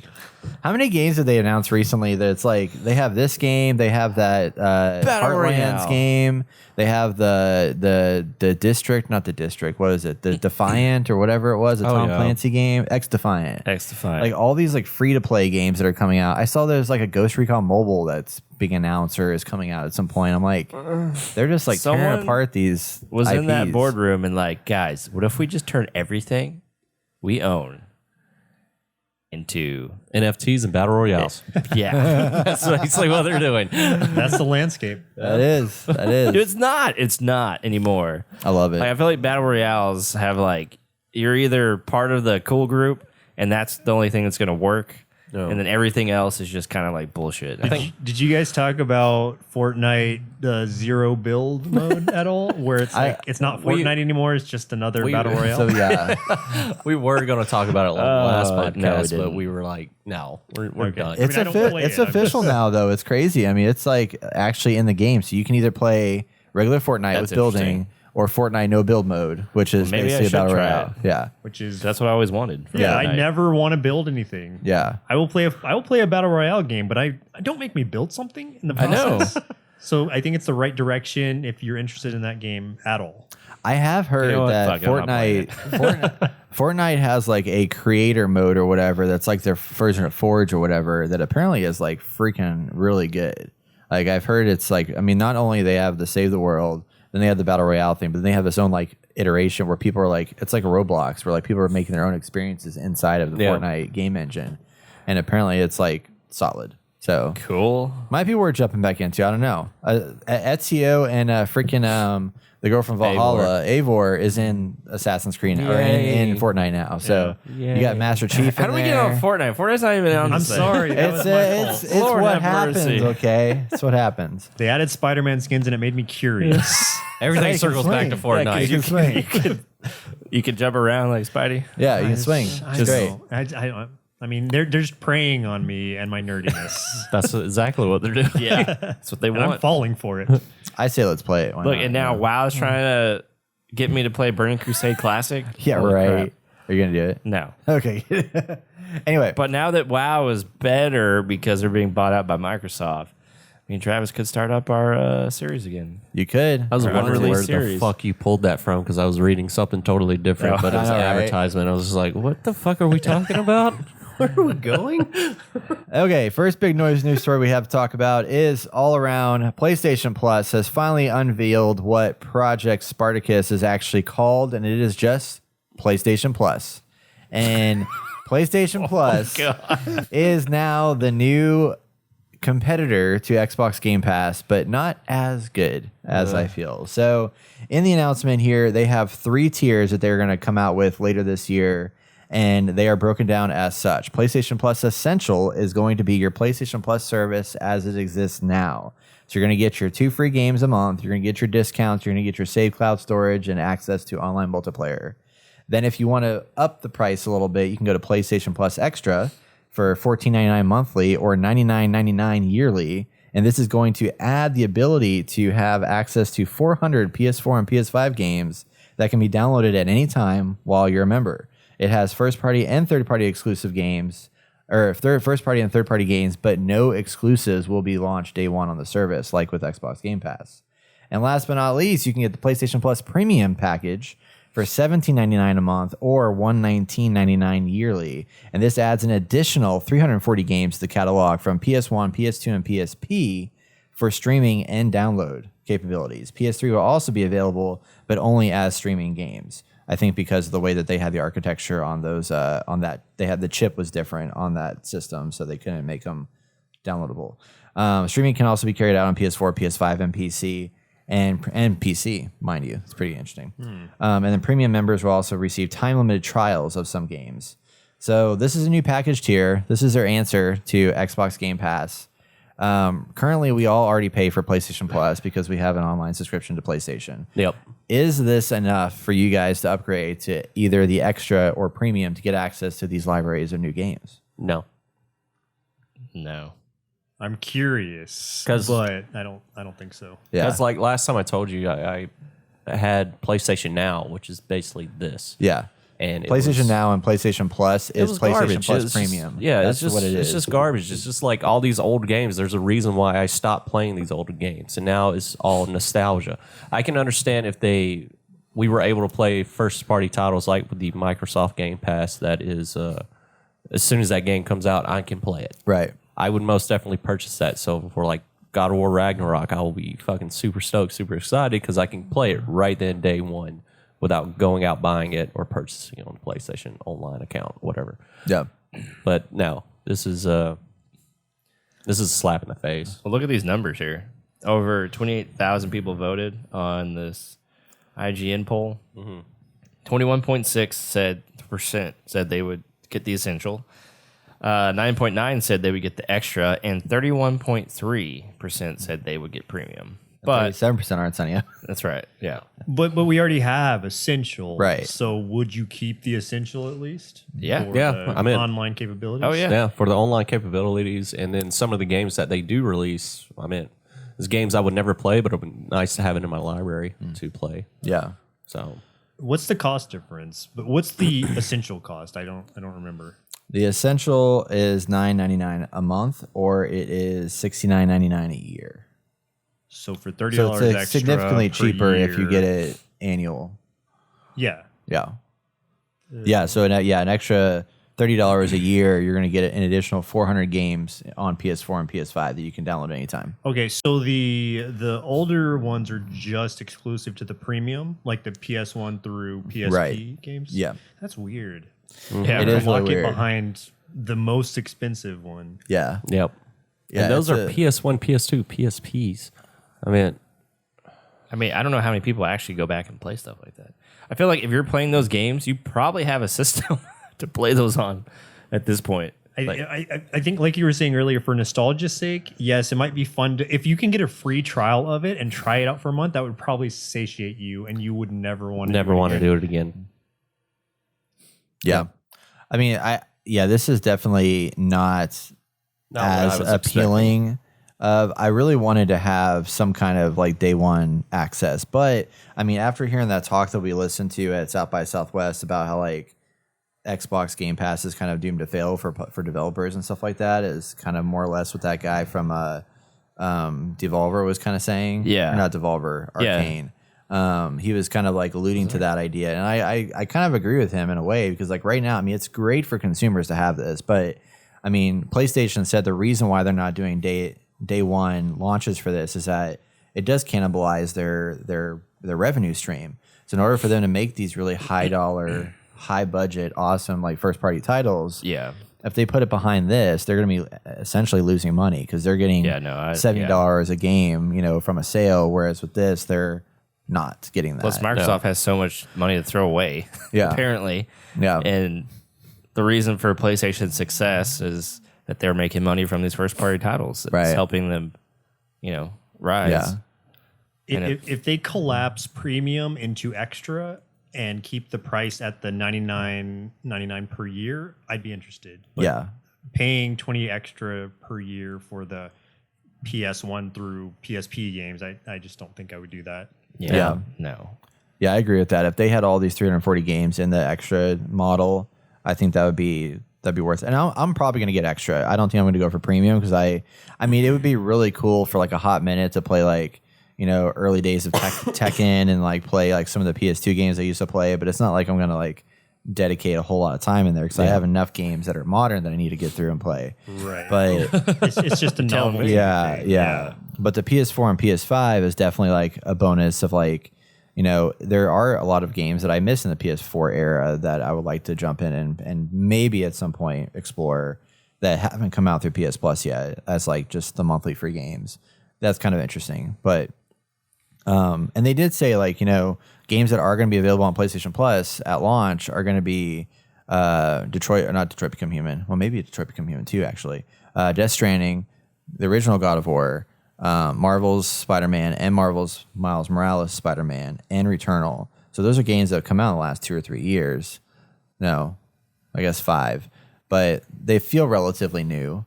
Yeah. So that's Still kind of hold nice, up. but they're not like, in the first year, we're not going to see any first-party games come out, which is unfortunate. Yeah. Exactly. So yeah, it's crazy, but I mean, it's a step. I mean, at least I think it's good that they got rid of PlayStation Now, and then just have one service that you can just upgrade to the level that you feel makes sense for you. And then we'll see what happens a year from now if they continue to build upon this and make it a little bit more robust. Like, I mean, if I got something like on like EA Play's subscription that I have is kind of cool, because it gives you also bonus perks for different games that I'm already playing. So like you used to do it on Apex Legends, like you get the battle pass for free every season, which is awesome. And I didn't have to pay for that, I didn't have to pay anything extra for it. So things like that could be kind of cool for this, of like this whole like time limit trial is interesting to me. Like, does that mean that I can play God of War Ragnarok, the first like 2 hours of it for free, or not for free, but included in this, just to see if like, do I really want to buy this game? Like basically a demo. That could be appealing at some point, but is it worth an extra $20 a year? I don't know yet. No. Exactly. Thank you. Exactly. Yeah. So awesome. Well, that's a big story that came out this last couple weeks is that right there, the PlayStation Plus stuff. So lukewarm, but still excited to see that this stuff is, we have way more options than we ever had before. So look at that. Isn't that great? We need all that choice. We need all those games we can play. Yeah. Yeah. All right. E3. It was going to happen this year, June 2022, and it's now canceled completely. Both digital and physical canceled. The ESA decided that they needed to spend more time to make it as good as it could possibly be. So rather than trying to make a show happen this year, they decided, nope, we're just going to cancel it again and then push it to 2023 and have a bigger, better showcase for both industry and audience-based people, consumers, all together. So this will be 3 years in a row they haven't had E3.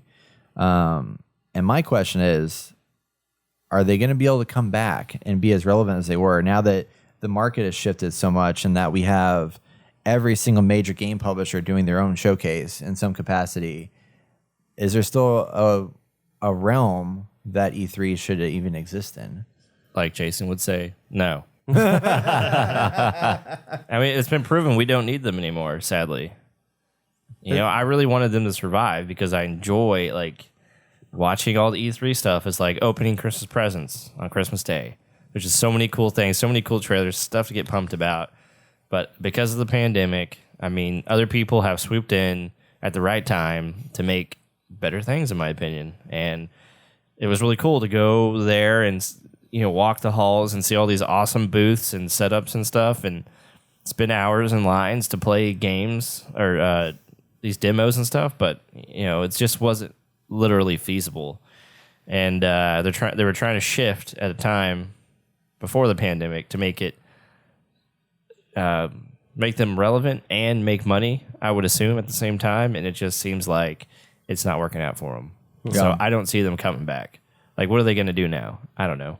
I just feel like, to your point, Brett, that the relevancy of these of E3s in general is at an all-time low because of all the individual ones the publishers have. It's like, why do you need more shoved in your face when you can just get them individually broken down by publisher? Why do you need just an overall summary of it when you can just focus on the ones you're most interested in?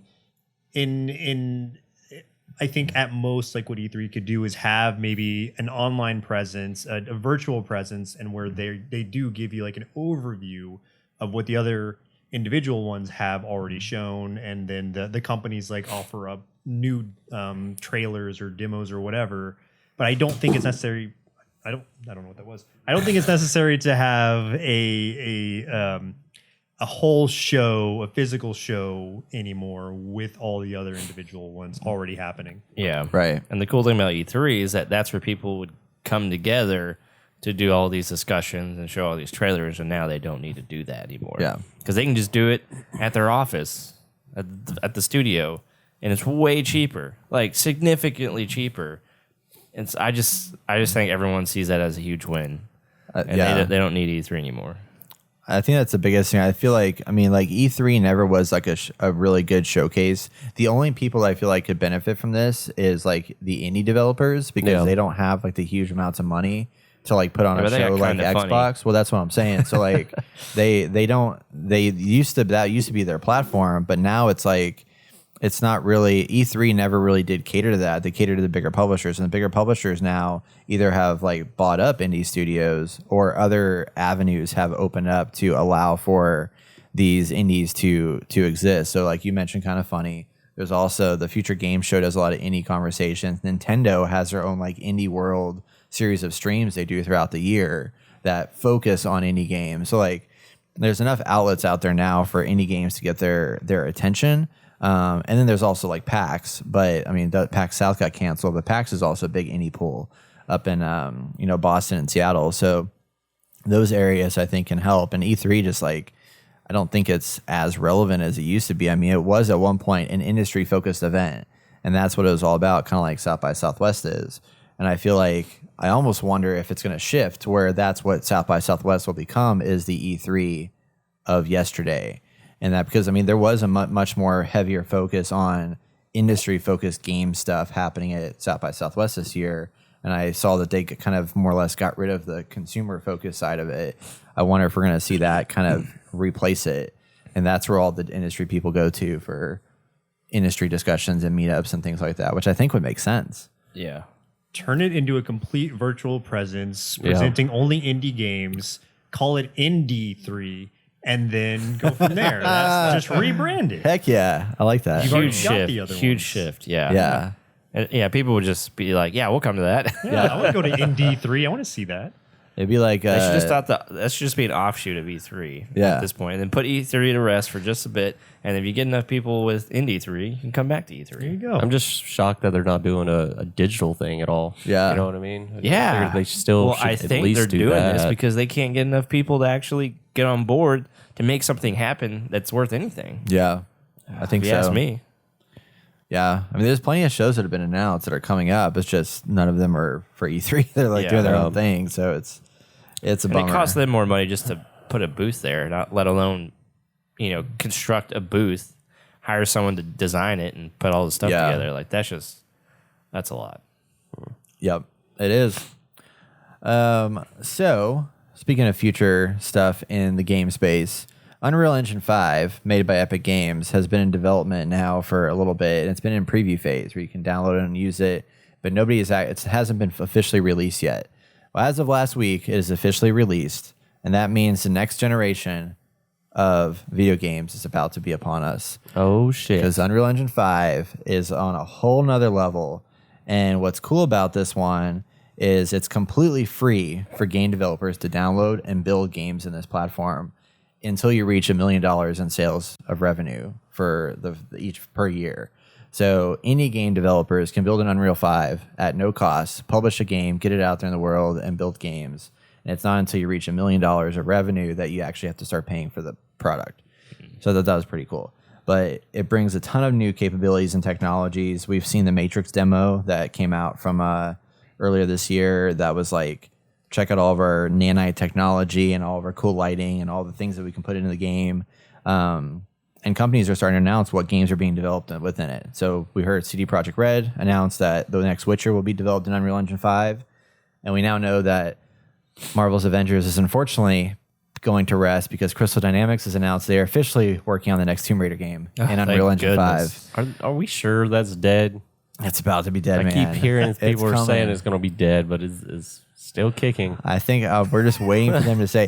It's funny to me though how I was obviously a huge diehard in this game for a while, and I think you were a little bit on it was. too. Yeah, we were both on I it. was. And then they I've seen their Twitter still blowing up with stuff, but it's just check out this new skin pack that's here Oh, this week God. for this Yeah, thing. I know what you're talking or this about. skin pack over here, and I'm like, there's no content updates other than just there's new skins Skin that are packs, available all the yeah. time, and I'm like, oh gosh, it's painful to watch, but it's a sad day to say. That's the real reason I want to talk about was that Marvel's Avengers officially it's going. It's not happening anymore.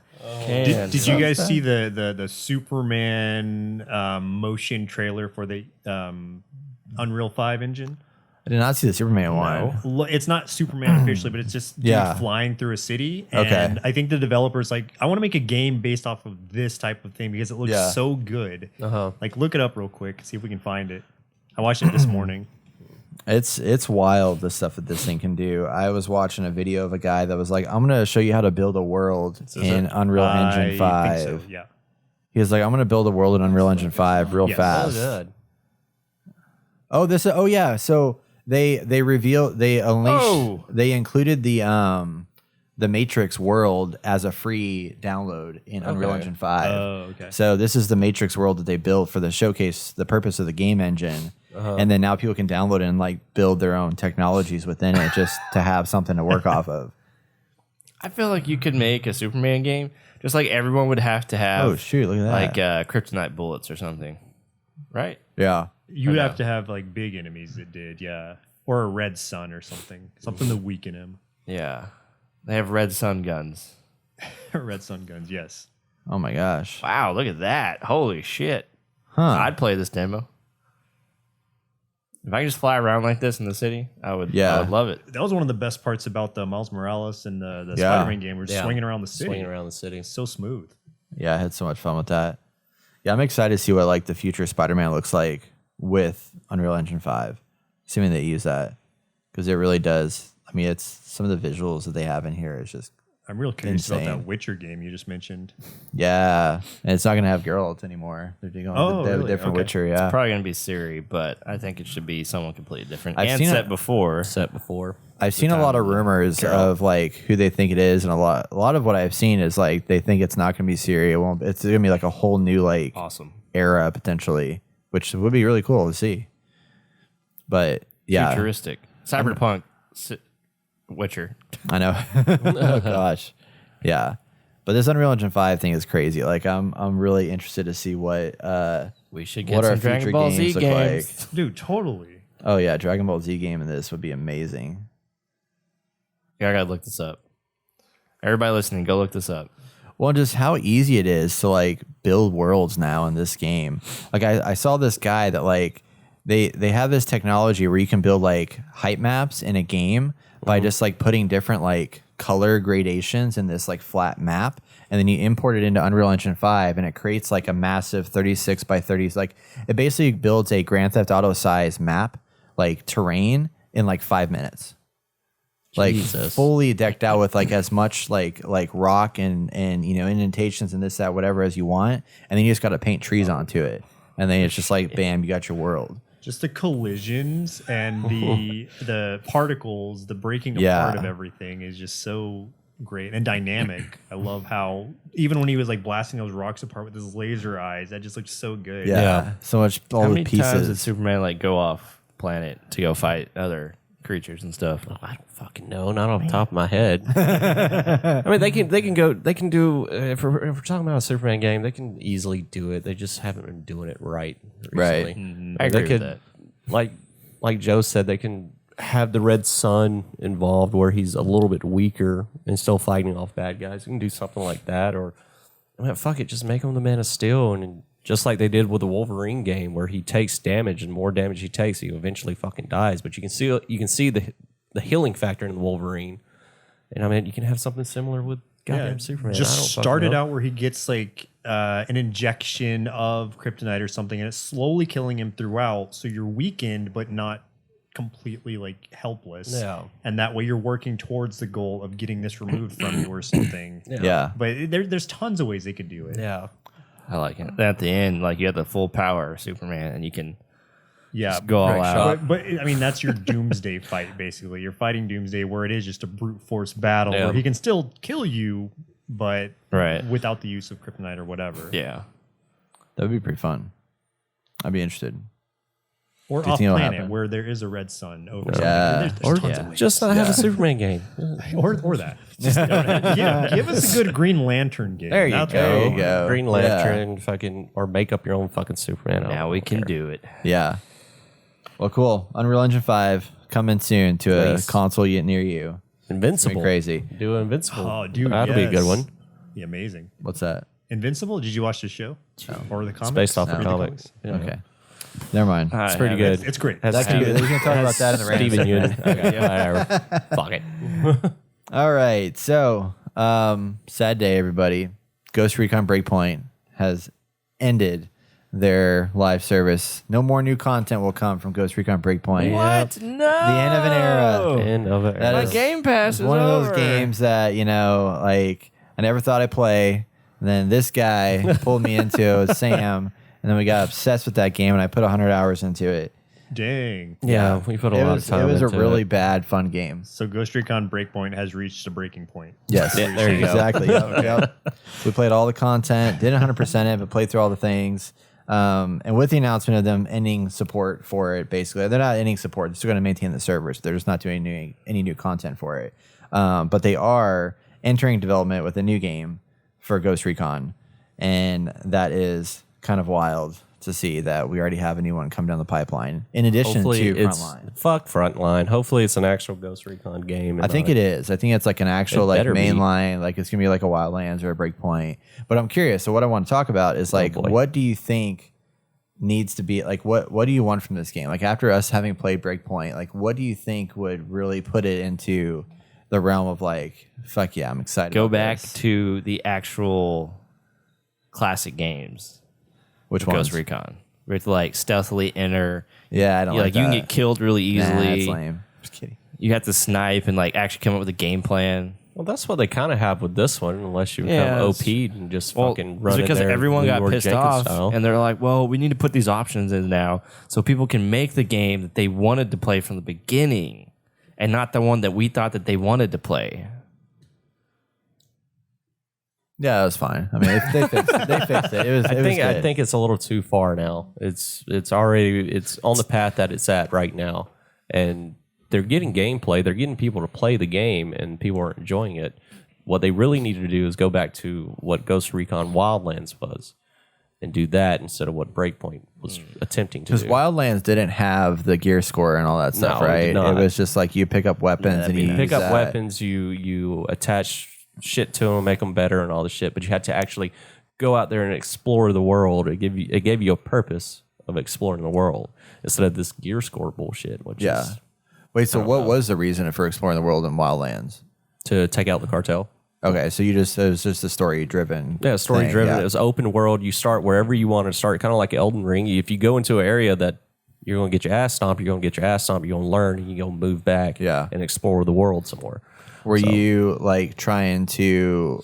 I mean, you were trying to like stop the cartel. So there was like territories, I guess. You were trying to take control. They of had to, like, under push them bosses, out. and then the main boss, and then the main boss that you had to find. So it was kind of like that the Motherland DLC that we it was played. exactly like the Motherland. Okay, almost. cool. Yeah, I like that. I thought that was really fun because that was like, I mean, it created that sense of exploration and allowed us to kind of venture out and explore the world. But yeah, I would love for them to get rid of the gear score thing. So I remember, especially towards the end game, we got like really frustrated with just like everything was like stupid, and we spent so much time like just looting boxes to get like one gun that was like kind of slightly better or shittier than what we already had.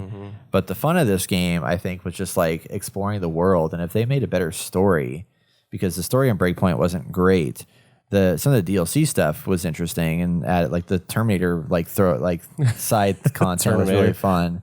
But like, if they can make a better story, like the world itself was awesome. Like I loved exploring this world, but I felt like every single like area you went to didn't really have any context in the story. It was just like a cool building to look at because the story just didn't do it justice of like why this existed in this world. It was just stuff for the sake of looting. And I would like for them to like really put a heavier emphasis on like making that story a lot more engaging. Same size world, doesn't need to be like freaking crazy large like Ubisoft has been wanting to do lately. But I think they could go in the right direction, just like simplify it a little bit and just focus on the exploration aspect. They need to bring back Predator. Yeah, That one on that DLC for Ghost Recon Wildlands, I never hands played down that, but it best looks boss cool. fight I've ever done. It Yeah. was fucking What's the fun. game y'all streamed with Travis the other day? Ready or not? Yeah, Ready or I want it Not. to be kind of like that. Yeah, Then just play Ready or Not. yeah. This game used to be like that. Well, What is Ready or Not? Ready or Not. Did you ever play SWAT back in the day? No. Okay.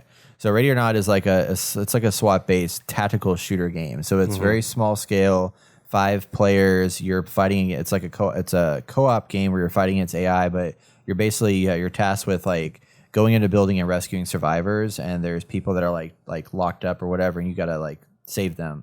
So you and your team tactically move from room to room, breaching doors, using mirrors to look underneath and stuff like that, and basically breach and clear everywhere you go. And if you're playing solo, you can also like send commands to your squad that's with you. But if you're playing with friends, you're just like raiding these bases, and there's different levels that have different like contextual like insights into like what this is here for. So one could be like a cartel's hold up in a house. You got to get in there and rescue the hostages. And there's another one that's like a raid where you have to go in there and there's these guys are like crazy. And you got to kill them all and stop them from doing their thing or arrest them. First thing is you have to arrest them. If they don't like put up their hands and stop, then you shoot them. But if you shoot them in advance, you fail the mission because it was aggressive force, Right, not self-defense. Yeah, exactly. So there's all that stuff too. But it's really cool. It's a PC only game right now. It's early access. It's really, really fun. Like we had a blast playing through it. It was just like, I mean, it's much slower. It's much more like focused, and like we're all communicating a lot because we're like, okay, hey, you two go to this room. You two go to this room. We'll meet up in the middle and like do our thing. And there was like a bomb defusal thing where you have to like work against a timer. So there's people in there where if you scare them and you enter in, they recognize who you are. They'll go and like set off the bomb and like it blows up, or they'll kill the hostages or whatever. So you got to be careful with how you approach different levels and stuff like that. I want more tactical stuff like that. Yeah, Not exactly like that, but I think it's a lot more fun.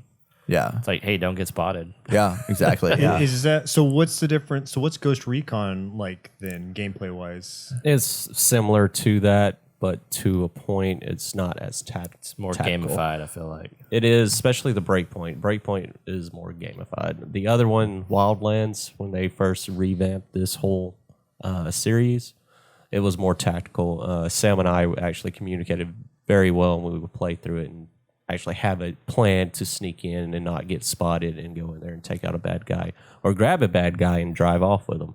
But this Breakpoint is almost similar to Division. I don't know if you played that one at all. I have played that. It's almost similar to that, but you still can have a tactic to it as long as you go in there tactically, I guess you would say. Yeah. But you don't. You have the option to not do that sometimes. There's the option to be more run and gun than just. But you're going to pay for it if you do it. Okay. Yeah. But it's a lot of like, I mean, it's a massive open world playground where you have a bunch of like bases and like just locations that you go into. You plan your attack. You have these little drones you can send up to like spot everybody and figure out how you're going to get in there and achieve your objective, whether it be like collect a document or kill all the bad guys or steal a truck or whatever.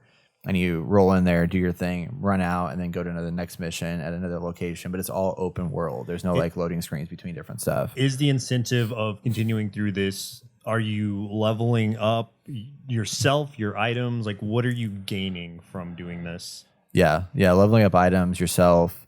I mean, this in this one, it was all about the gear score. So like you were getting new loot with every base you raided. You loot chests and find new loot that would make your gear score higher, progressively stronger. like a Okay. Destiny kind of vibe. Yeah. Okay. Yeah. But then you could also, it was weird because when they first launched the game, you could turn that, or they had that on there, and then they added the ability to turn it off, right? Yes. Yeah, because people like didn't like it because they wanted to go back to the Wildlands experience. So then you could like turn on or off whether you wanted the gear score system, which I thought was really silly because it's like, well, 'cause clearly they fucked up with it. Yeah, they fucked 'cause, up with it. So yeah.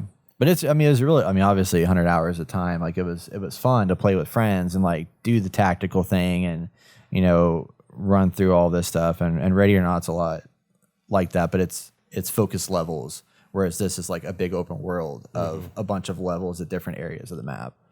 So yeah, Cool. but it's good. So coming soon to a store near you. All right. they're going to fuck it up. I already know it. Yeah. So Halo Infinite came out. Did you play Halo Infinite, Joe? I did Yeah. briefly. Okay. Yeah. Did you play multiplayer? Yes. Okay. So Halo Infinite came out. Multiplayer was there. They have this whole live service direction they're going down the pathway of. When it launched, it was good. I was like, I love this game. I'm having a blast with it. And after a couple months, I think a lot of people started falling off because they really screwed up with this idea of live service and that you had a season of content that you could unlock and you had a battle pass and the whole 9 yards. Everything was very expensive. Progression was really slow and the items were kind of shitty, or they weren't kind of shitty. They were shitty. And then they had like 9 maps in this game, but only 3 of them could be played on Big Team Battle and like 4 could be played on Slayer, but you couldn't intermix them. So really what you were doing was playing like 1 map or like 3 maps for Big Team Battle, and that was all you ever played. So there wasn't, I mean, you got stale of those really, really quick. And some of those maps were even like really bad too. So there was that factor to it. Well, now they've announced season 2, and there's some hope that with the announcement, with 2 new maps and some new content, 2 new weapons and things like that, and a new game mode, series of game modes, that it might give it a chance to come back and redeem itself. So Here we are again. how do y'all feel? Oh, we hopefully they can redeem themselves after a crappy launch, which is the story of all these games that keep coming out like this. I know. When will it end? I don't know. Will it ever end? Elden Ring ended it, I guess. Yeah. I mean, for PC, the launch wasn't great, but they've improved it. There you go. I have no say in this. I don't. Yeah. I know. Yeah. I mean, I really wanted to get into it early on, and it just didn't seem like the right Halo or the Halo that I was expecting, and so I haven't really jumped into it since. I have no reason to. There's so many other games coming out. It's like I don't want. There's no reason. There's nothing like there's no carrot on a stick having me want to like come back and jump into it. And I beat the campaign, so I'm like, cool. Yeah. What would it be what would be the carrot on the stick for you for a Halo game that would make you want to keep coming back to it? Shows Master Chief's face. Yeah. I've heard that from so many Halo fans. So what was that game that was like this? That we like Splitgate. Love Splitgate. Did you play So- Splitgate? Oh, you're going to man. play Splitgate. So It's so fun. Splitgate is if Halo and Portal had a baby.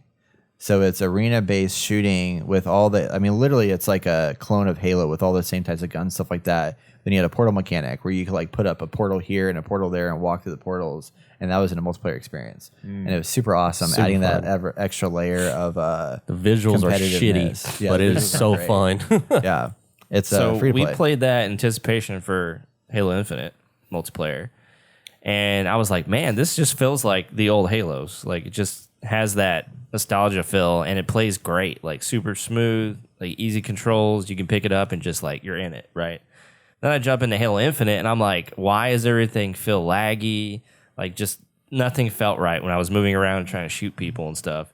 And so I gave it some time, hoping to make it better. And I think there were some bugs where like you couldn't change your inputs to make it the way you wanted to. Like it just wouldn't work that way. So I was like, dude, what the heck? So I just kind of got out of it, and I haven't gone back since. There was like no reason for me to jump back in. So you spoiled yourselves on Splitgate and Yeah. came over to Halo. So So- that's a situation where gameplay trumped graphics for sure. Oh yeah, for big sure. time. Yeah, And then to make everything worse is after I played Infinite enough where I went back to Splitgate and it felt too fast paced and stuff. So I was like, I can't even enjoy either of these now. So damn. here I am, just Wow. sitting over here. Yeah. I had fun while I was playing Infinite. Like it definitely was like me and Scott and then his friend Austin would get together and play this quite a bit for a good couple 2 or 3 months until 2042 came out. And I mean there was moments in this where I was like my heart rate was going up, my adrenaline was pumping. I was like, "Yeah, this is awesome!" Like I was feeling that excitement of a shooter again that I hadn't felt in a while. Like Call of Duty doesn't give that to me anymore, and Rocket League definitely gives it to me, but that's a different kind of story. But Halo Infinite like really had that, but then everybody kind of fell off of it, and it can get repetitive in that it's not. I mean, I'm not going to sit here and like play 6 hours of Halo Infinite multiplayer. Like it's just I've been there, done that. But I'm excited that they have these new maps. They have a new mode that's called Last Spartan Standing that sounds like it's like a mini battle royale. So it's like free for all and like elimination and stuff like that. So I'm curious if that's what they're going to do with this. So I don't know. There's new stuff coming out for it. The cosmetics look interesting, but will it be enough to bring us back in? I have my doubts. But I'm hopeful that maybe there's a chance. on, I man. definitely don't want a little Halo ring. Yeah, on top of look, my you head, get a though. little Halo now. You got Yeah. a Halo for your Halo guy Yeah, sounds awesome. and a little scarf because that makes sense. Yeah, Yeah, he's cold. he's cold. I mean, I knew That suit. eventually they're gonna get zany with this stuff. I mean, pretty yeah, soon we're they're gonna gonna have add like those rainbow unicorn cat ears. outfits. Yeah. Yeah, soon we're going to see If you Spider-Man haven't in already. it. And that's what's going to bring me in. yeah. I'm back. I'm back. They already have why- it. You have the grappling. Oh yeah, the grappling. They could easily do a Spider-Man skin over that. I love it. I love it. Mod it. Trust me. Yeah. There you go. Didn't they have a cat ears helmet? They Could've probably swore do. No idea. For this one, they did. All right, last but not least, we have the 20th anniversary event of Kingdom Hearts took place last week. And in that 20th anniversary event, they announced not only Kingdom Hearts Missing Link, which is another thing, but they finally unveiled Kingdom Hearts 4. Not finally. They did. Surprise. Holy shit. We just had Kingdom Hearts 3 like 2 years ago or something like that. And now they already have a Kingdom Hearts 4 coming out. Totally didn't expect this to happen at all. But there was even a trailer that came with it with a different looking Sora who looks like preteen now. It's very interesting. They have like a very different looking like world that seems like you're not In the magical world anymore, or you're Yeah. in a city. it's Yeah, I noticed weird. that. Yeah, it's like it looks like it's getting much more modern feeling, and I'm very Really? curious to see what is happening here. I mean, like it's a legit full on city that they're inside, and there's some Kingdom Hearts stuff like invading into the city. but how much of the Disney stuff will be in there? Like, it looks a lot like freaking like Ghostwire Tokyo in a way. Yeah. Then they had Hades at the very end. I don't know if you noticed that. Yeah. Oh, nice.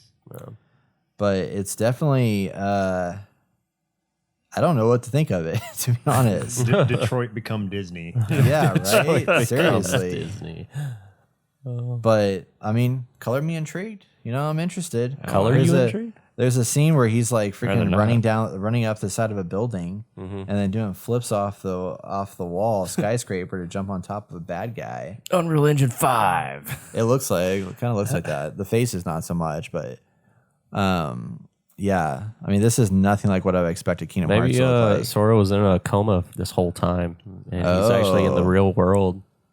Oh. Yeah, maybe. Wow. So you think they're bringing Disney or just these characters to real world? It seems like now. I don't know. Seems that way. Maybe. I don't know. It's What the fuck is this? it feels very like Westworld. It's like, okay, now we've entered in that part of the season where you come out of the Western world and now you're inside of this space here.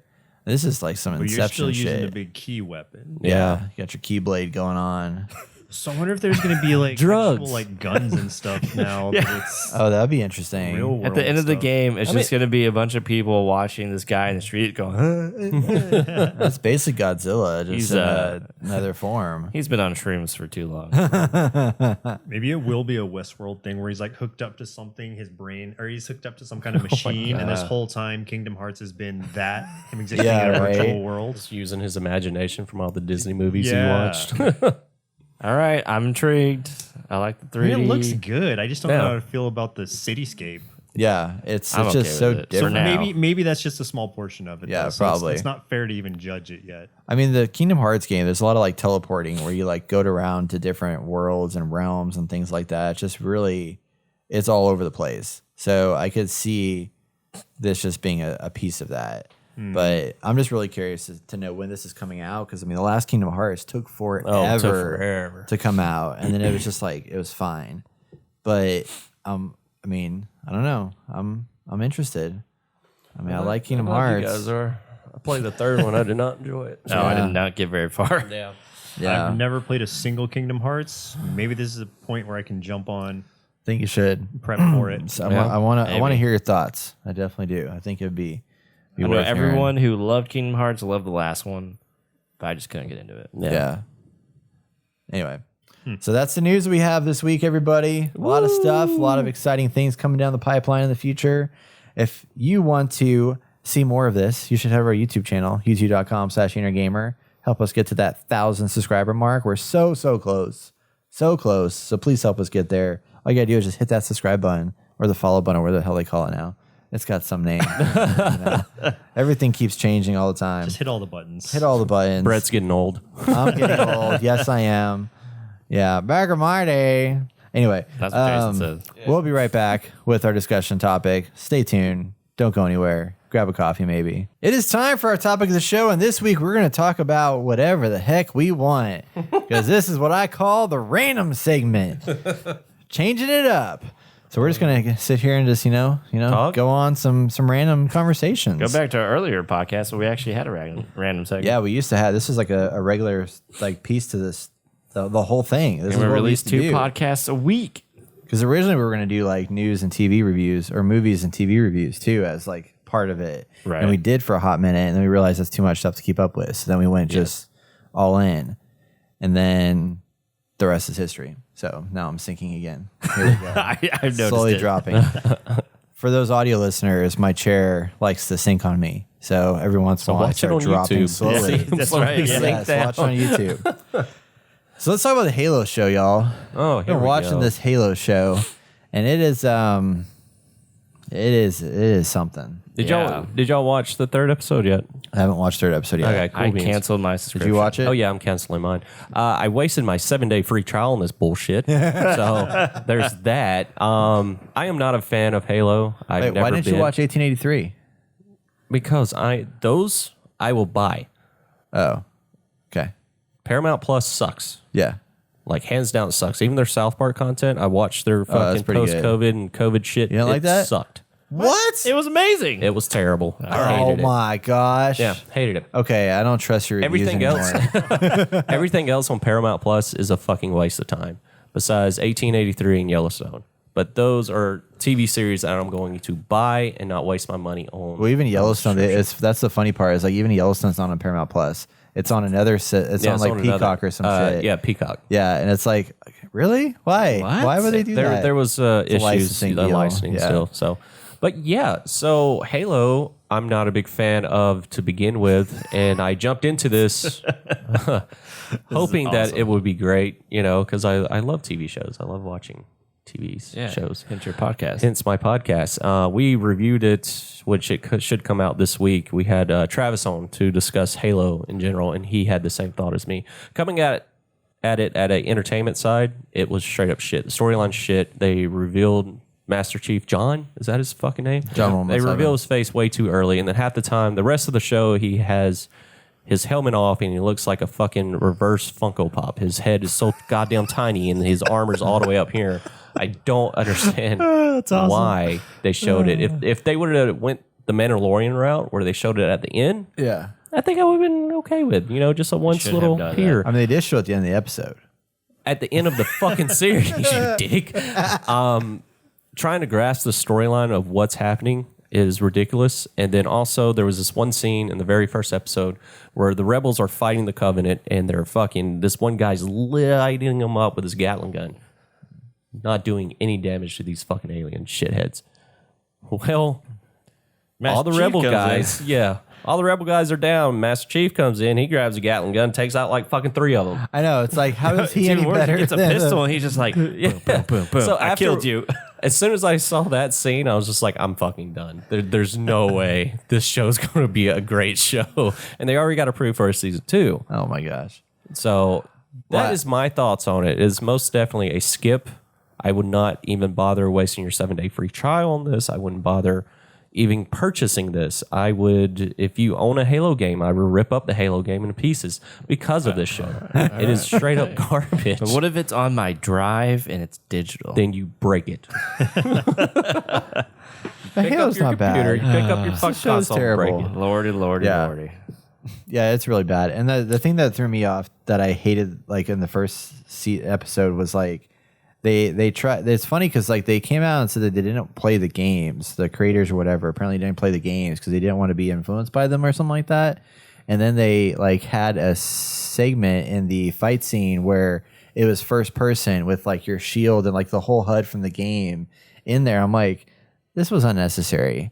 Like, it's this first person view just looked kind of cheesy, and I was like, why would they put this in here? Well, for me, it was like, oh, okay, it's like the game. Okay, I understand that. Cool. Yeah. Like it didn't blow like jar me at all, and I was like, okay, I see what they're doing here. And I get it's like a fan service thing because I did like Yeah. that they had like But the is it shield fan regeneration service, or is sound. it just fucking corny? Yeah. I didn't think it was horrible. Yeah. I don't know. Like another prime example. Have y'all ever played House of the Dead? Yes. No. Yeah, you played it, right? Have you game. watched the movie? Yeah, the No. arcade. Okay, the movie's straight up shit. Yeah. I'll just let you know. Yeah. And they take stuff from the game, like the first person view and all that, and the reloading and all that shit, and it just doesn't fit with the movie, and it's straight up garbage. Yeah. And that's what I saw with this Halo. Whenever they showed the first person's view, I was just like, I think those things used very sparingly can be fun, but if it's like a large part of the show as a whole or the movie in the case of House of the Dead, then it just like it overstays its welcome very quickly.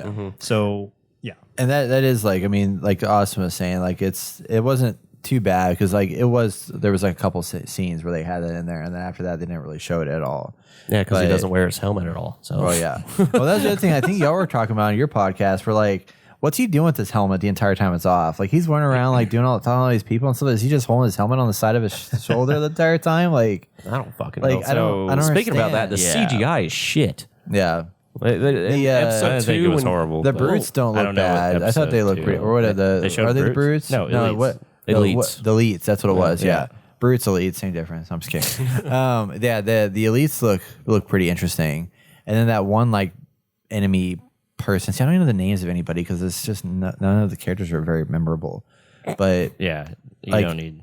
some of it, I thought the CGI was pretty good for a TV show, but it struggles a lot in just the pacing. I think is what's really awful in this. Like, I mean, that especially that second episode where it goes from like action sequences to like some story build up to like the next scene is literally just story, but slow, boring, dialogue driven story. There's no action except for like flying, like no sound flying through asteroids for like a hot minute. And then that was like the only action sequence they had in the whole entire Just see episode. episode 2? Yeah. Okay, yeah. I didn't watch episode 2. So it was terrible. So as a Halo fan, you guys don't like the show. Would someone who has never played a Halo game really like it at all, or is it just that bad purely? It's on that its own bad. standards? Okay. Maybe, I don't know. I think people that don't play video games could watch this and be like, this is entertaining as like a TV show. Like as like, it's like B content. Cause like my mom, for example, she would like love Sharknado. Like she'll watch that thing because it's silly. I love in that kind of stuff sense, because you know? it doesn't take itself Yeah. too serious. I love B movies. Right, Yeah, right. It intentionally knows it's a B Yeah, movie, yeah. but this one is a B doesn't know TV it's show B. and it doesn't know it. Yeah. It's trying to be a It's Yeah, trying to be an A, but it's a B.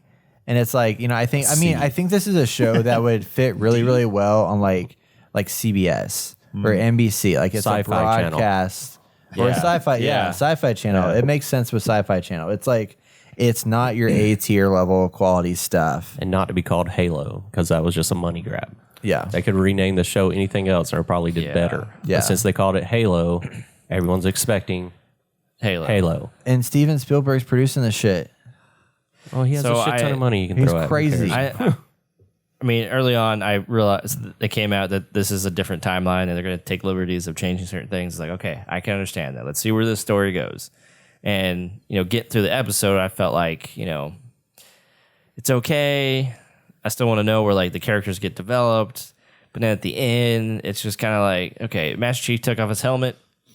I understand that because of what happened to Pablo Pascal with the Mandalorian. Like, he was fighting for that. So I was like, so this guy probably fought that he can have his helmet taken off.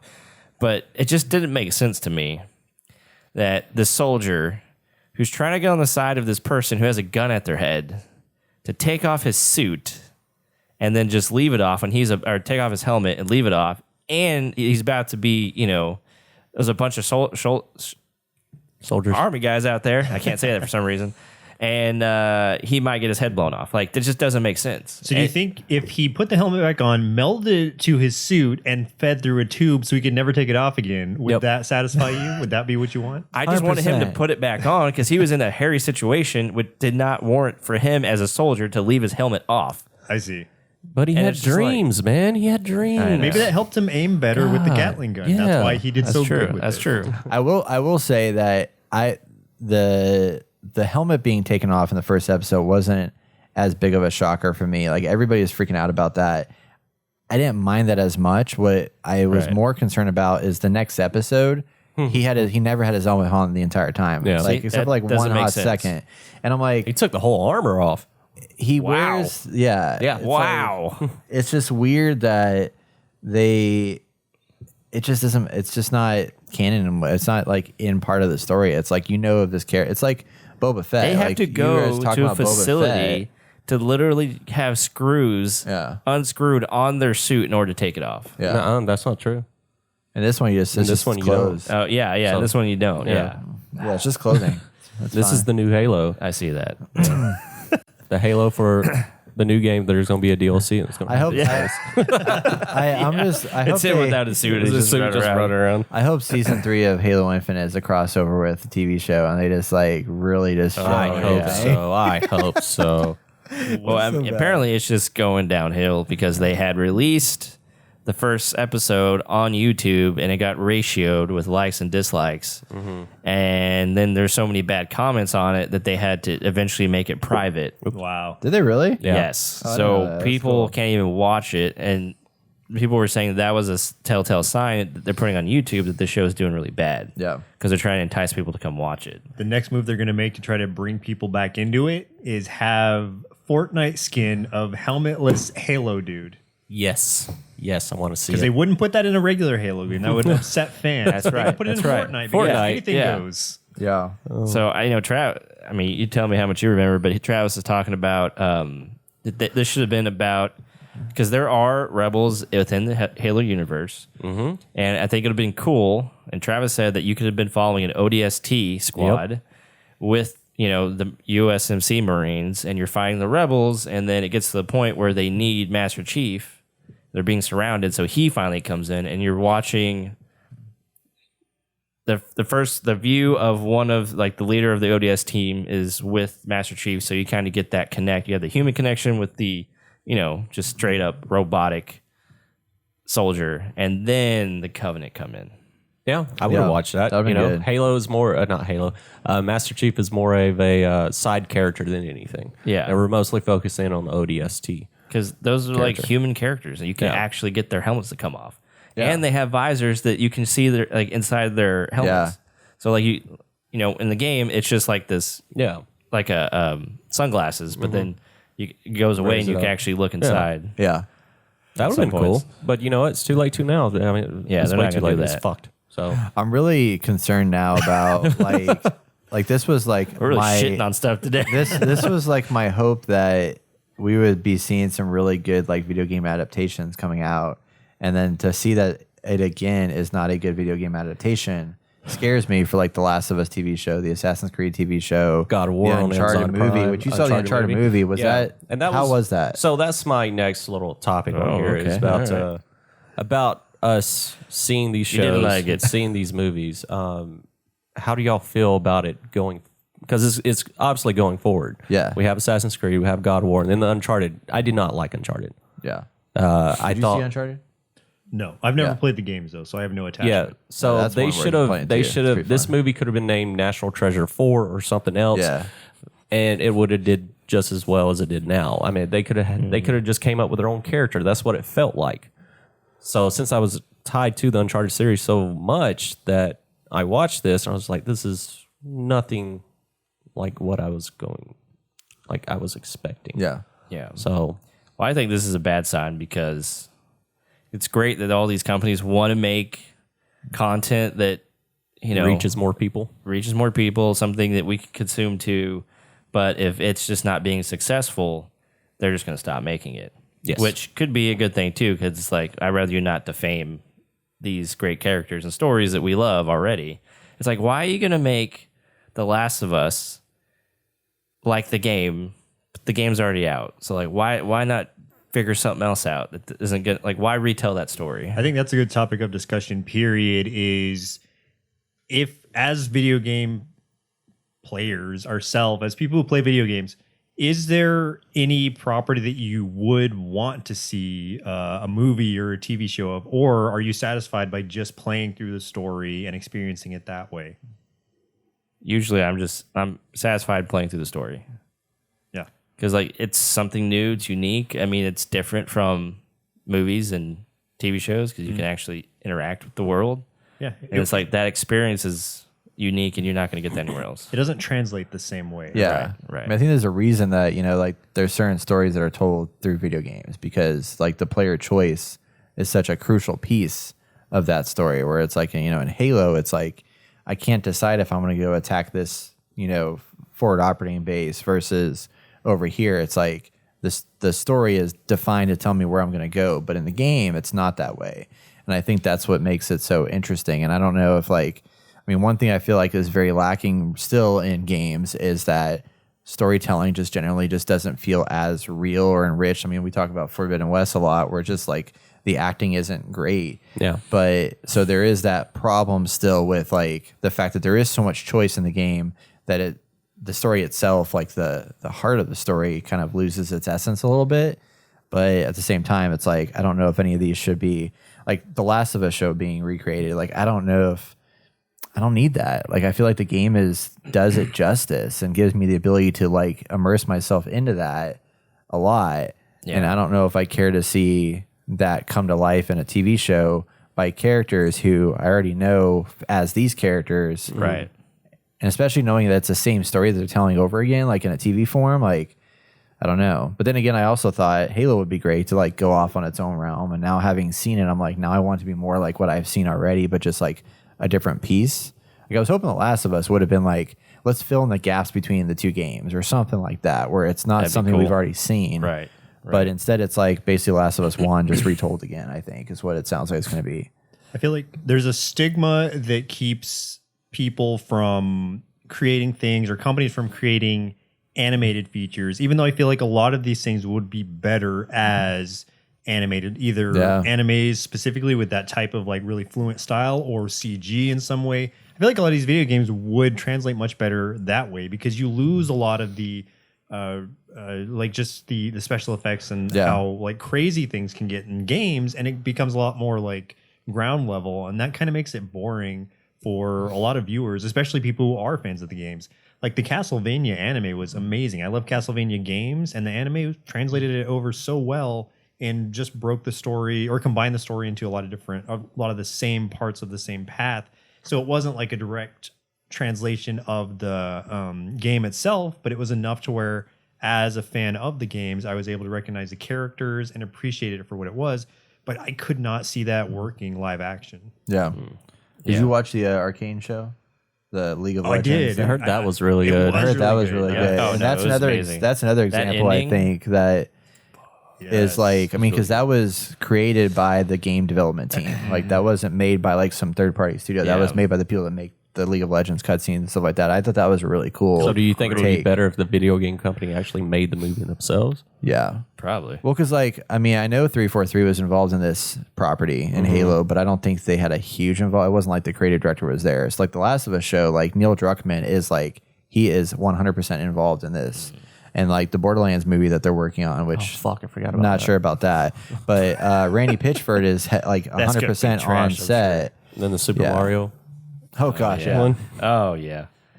Well, I It's think me, Chris Pratt. you watch these movies, and I think TV shows have a better time because they have more time for you to spend with these characters and develop them.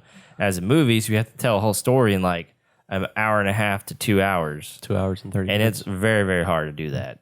Unless the characters already have like an established background that they don't have to go too far into. Like Batman. The Batman was good because they didn't have to go retell the whole story of Batman because it's over been again. told over and over Exactly. again. So Like, we don't really have to. People kind of already understand that. And Yeah. with video games, it's the same way, except you can make this like a 300-hour epic, and you could develop that character very, very Instead of trying deeply. to condense it into a movie or Right. 12 episode series. Yeah. Not even. They're like 6 now. Oh, true. Yeah, right. 6 to 8 if we're lucky. Yeah. I mean, it doesn't really have to follow it like to a T. And you put a prime example like the Batman. Christopher Nolan did a phenomenal job portraying the Batman that he wanted to portray, but still kept the foundation. Batman's parents died. Batman doesn't kill. He kept that foundation. As long as you kept that foundation, you can create a story and pull little nitbits out of the comic book. And that's what he did. Even though I don't agree with his Tom Hardy Bane, but that's a whole different subject in that case. So I think with Halo, they could have wrote a better story that still stuck with the foundation of it. Oh, yeah. 'Cause it's- And people are upset that they didn't play the game. It's like, okay, I can Yeah. understand there's going to be a disconnect. Then everyone loves video games. Not everyone's going to play the game, but you could at least hire some people on that understand the lore and the games and the connection and what is meaningful to the fans. And I mean, maybe they did, and if they did, but they did a really crappy job translating that. I also I do have a hard time believing that they never like the quote of like them not having done it. I'm like, Why would they did they say really that? not play any know. of it? Yeah, Well, why yeah, would that's you the say thing. that? It's like I wonder if it was just as like a PR thing or something like that of like, hey, we didn't play it because we didn't want it to be. I don't know. It's just weird that it's like, how could you not have at least been exposed to it in some capacity? You want to have played read it, the so back you of the cover art. understand. Yeah. Right, yeah. All right, I get it. Yeah, it's Pretty weird. sad. But interesting that this random segment turned into video game adaptations for movies and TV shows. But hey, it worked out. What else you want to talk about, Brett? I mean, I'm down with keeping this topic of conversation going. Yeah. I mean, that's pretty good. Who do you Like- want to see play God of War? Kratos. I'm very curious on this. Ooh, let's look up. The Rock. Oh, Just kidding. God. I thought Jason Momoa could do it. That would be good. Yeah, I could Just see shave his that. head and let him keep his beard. Yeah. And yeah. what storyline really? Do you think they're going to go with the newest one, or do you think they're going to start it from like scratch? I don't know. I mean, Christopher Judge could do it. Yeah. Yeah, that voices him now. Yeah. I think they'll start with some of the newer ones because they'll probably have the kid in there. Hopefully, I kind of hope they do, but if they do it, I kind of hope they add at least flashbacks. That would be interesting. I could see Batista, but he would have to get back into like his prime wrestling shape. Yeah. Yeah. Travis Fimmel. He would Really? He could do a good job, actually. Wait, why is Kevin Hart here? That looks like not Kevin Hart. Kevin Hart. That's the It guy kind that of looks did it. like That is him. not He's Kevin actually Hart. voicing Batman in the new Spotify series, Batman Unburied. I think he really? could do This a good guy I job. could see for But I sure. don't know. Yeah. He'd have to. I don't know how his accent is. That was. How do you say his name? Yep. Digimon Hudson. Huson. That is completely wrong. Who's this guy? Star Tahir? Trek, Iron Man. I don't know. No, he played the bad guy. Well, the guy that captured Tony Stark in Iron Man 1. Oh, wow. Okay. Yeah. Interesting. Oh, Dominic Purcell, Maybe he's sweaty. Yeah, he is. Sweaty. guy from Prison Break. Who's this I guy? have Lord of the no Rings? clue. No, on I this think guy. he was in Lord of the Rings. Definitely wouldn't Yeah. be able to see that one. Nick Offerman. Nick Hoffman, man. That's perfect. Let's, That would be weird. would be I'm weird. trying to picture that. well, you did, whenever they were making the Green Lantern movie, they actually cast Jack Black as Hal Gordon. Oh, wow. Yeah, it was supposed to be like a comedy twist on it, but Yeah. They want Dwayne Johnson on everything. He cannot pull off a Kratos voice. I'm sorry. no. Gerard Butler. Yeah, I could see Gerard Butler. that's too much on the actually. nose, though. He would have I either to get want- ripped again. Yeah, and I kind of want like a no-name actor, to be Chris honest. Hemsworth? No. I really think Christopher Judge could do it. Tom Hardy. I don't think so. No, he's too small. He's too small. He's too small. They can make him look big. Oh, that's There he that is. guy. That's that Okay. guy from. Yeah, he's Guardians of that the guy. Galaxy. Yeah. Jamon. I think Jason Momoa Momoa. makes the most sense to me. He just doesn't have the build. He doesn't need the It build. doesn't take though. much to Dave get built up for it, though. Yeah. You're an They can- actor. You they can CG personal that trainers. yeah, stuff. personal trainers and diets and shit. Yeah. No, I I, think- just no, like his body type just isn't the same body type as Kratos. I mean, I guess it's a movie, so it could be whatever body type. Yeah, it could be It's whatever different. body type you They'll want. probably CG upgraded anyway. Yeah. I think Momoa makes the most sense. But I am excited for the God of War, but after watching Halo, I'm kind of like, I know everyone Like- should be worried. So is it a worry. series or a movie? in it's this supposed to case? be a series on Amazon Prime. Okay. Which Amazon that Prime, concerns me too, though. but Amazon Prime, I mean, they've been putting out good stuff, but The Boys is and The Boys is Invincible, good. Yeah. Both. Good Omens, that was really good. So I feel like that, like Amazon Prime shows, like kind of go past me unless somebody like really talks them up and stuff like that. But there are good shows on there. yeah, I think a lot of it is like Amazon Vin Prime. Diesel. is Wow. good. Amazon Great. Prime is willing to take risk. Yeah. And that's why a lot of these are having to go over to Prime to get their shows launched. Like Critical Role. If Yeah. you have you seen any of that? I haven't watched any of it recently now. It's fantastic. Yeah. And so it's on Amazon Prime also for that same reason. Like I think Netflix and Hulu like wouldn't accept it, but Amazon Prime is an open market for that kind of thing. yeah.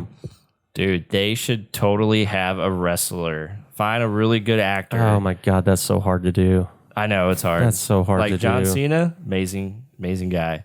Roman Reigns is basically the Jason Momoa of wrestling. What's his name? Roman Reigns, ROMAN. There it is. Yeah.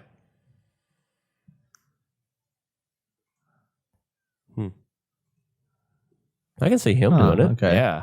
Yeah, that's what you're Kinda right there. fits That's yeah. Roman Reigns, Think everybody. My girlfriend saw this guy the other day. Oh, really? I went she to w- WrestleMania. she Saw- worked- Saw him very recently.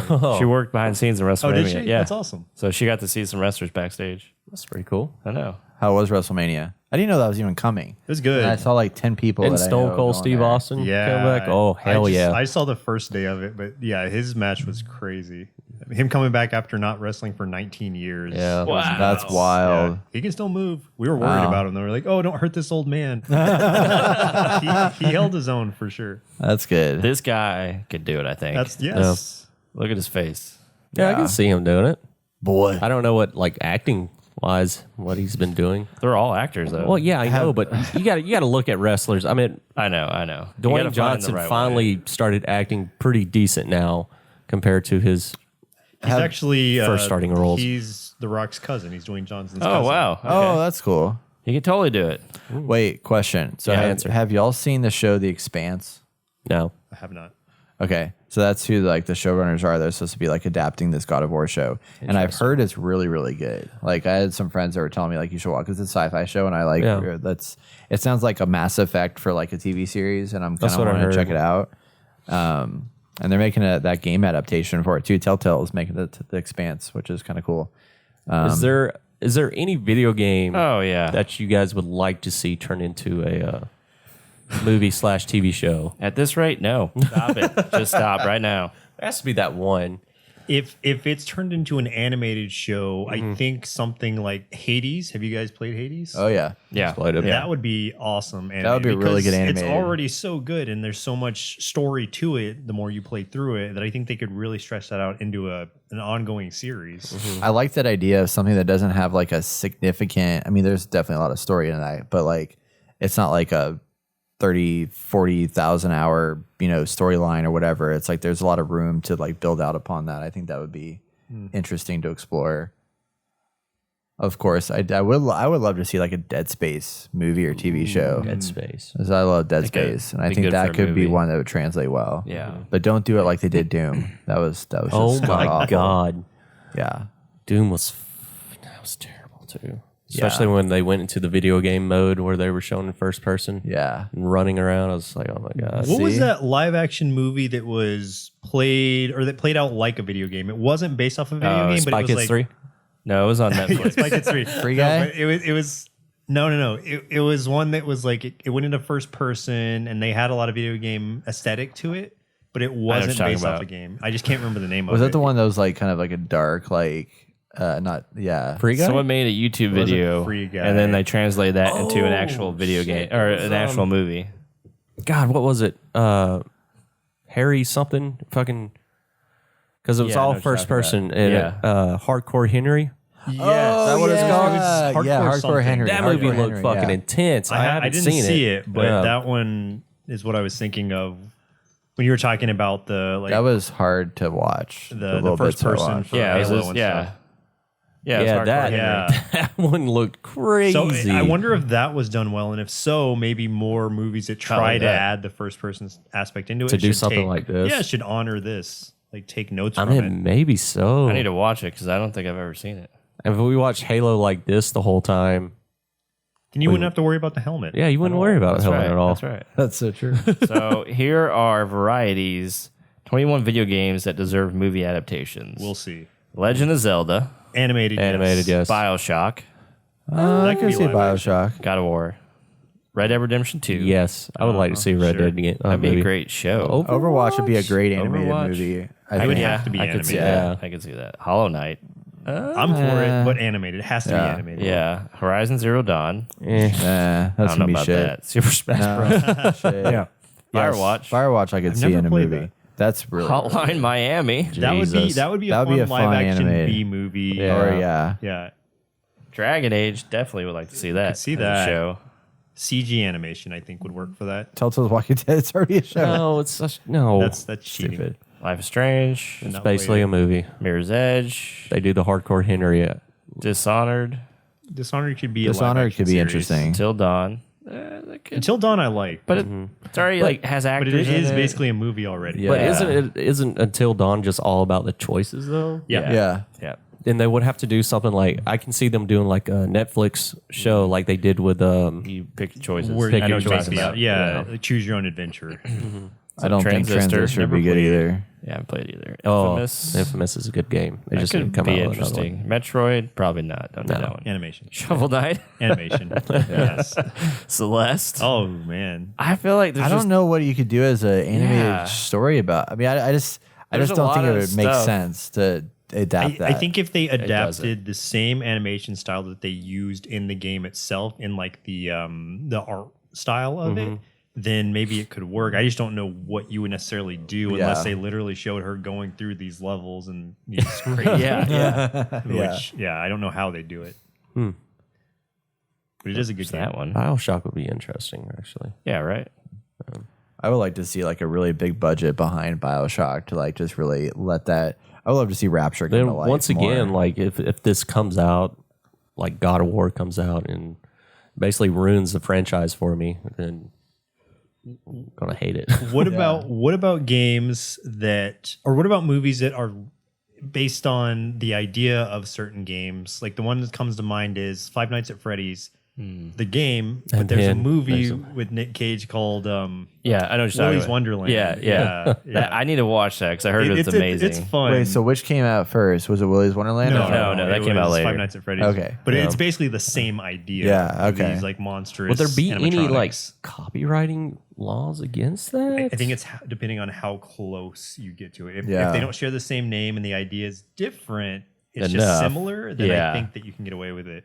They did. Yeah, Yeah, I guess so. I need to watch that. But It's fun. yeah, I mean, I would like for Because that goes back to I like think, what we were talking about with Halo. Like, don't call it Don't Halo. call it Halo, Make it yeah. a different thing altogether, and then it can be its own thing. Still I think bad, the but, studios or the developers of these games were like, hey, we want to expand the universe, so we want to do this show or this movie. But no, you have movie studios and companies who are like, we want to make money, so we want to take this idea and make it into something that other people can watch so we can make a lot more money. Yeah. And I think that's what's happening right now. So they're trying to open it up to a broader audience, Right. But Yep. kind of ruining the core of it in doing Exactly. so. Yep. Exactly.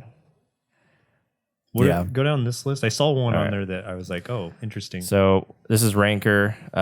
First one is Red Dead Redemption, Last of Us 2, Batman Arkham Asylum, maybe. BioShock. I could see a Fallout. Knights of the Old Republic is what I was Oh, thinking. yeah, that'd be those great. are amazing games. I would love to see a movie based on that. Just like whether it's animated or not, it wouldn't matter. But the storyline was so cool, so great that I think it would translate over well. Yeah. Elder Scrolls would be cool. There's a lot of lore there. Okay. Mass Effect. Kind of have that, I guess. Assassin's Creed, Metal Gear Solid. That'd be interesting. Yeah. They already have an Injustice. Injustice movie. Yeah, this listing's probably fucking old as shit. Yeah. Mass Or they Effect just 2. mean actual live action. No, L.A. Noir would be cool. That would be interesting. That kind of is movie-ish anyway. We got Doom. true. Oh, Get definitely got. Borderlands. Man, they got to make a Borderlands Legend. movie. The Witcher. They already. I have will that. say they have a Witcher. The Witcher is old. one adaptation that I feel like is not bad. Yeah, I keep forgetting. Even though but it's not really that in a was video game based- adaptation, it's yeah, more based on the book. But it's in that realm, and like it's one of the few dig it, that's I come dig out it. that's actually like, yeah, this is good. Okay, yeah. So this is an older list, but Wolf Among Us. The Wolf Among Us would be amazing. I'd want to see a Halo Reach thing. No, you don't. After watching Halo, do you really want to see a Halo Reach? they have They a did it Hitman right. movie now, also, right? Yeah. I think so. Yeah. Oh my so God. A lot You of know- these have already been done. So Hitman, they redid the movie, and they were supposed to get Paul Walker to play Agent 47, but unfortunately he died. Yeah. And Yeah. I don't think that was a good fit, to be honest. No. This, My this own is personal updated April opinion. 9th, so interesting. Someone needs to take some off that. Yeah, we've already done it. It's an They auto-generated just list. walk around the office and talk to people. Yeah. Anyway, Cool. Well, nice. Well, there's our discussion on video game adaptations. You know? Yeah. Let's see. You know, Turn what would into you like that. to see? You should let us know if you'd like to see a game made in a movie or TV show. What would it be and why? Or should they not do it at all? You know, that's the other thing. So let us know in the comments below or wherever you listen to this podcast. You can email us hello@theinnergamer.net as well and let us know. We also would love to hear a topic that you'd like to hear us discuss at some point in the future. So if you have something in mind, you should send that to us. You can go to our website, click that contact button, and send us a message, and we would gladly talk about it on a future podcast.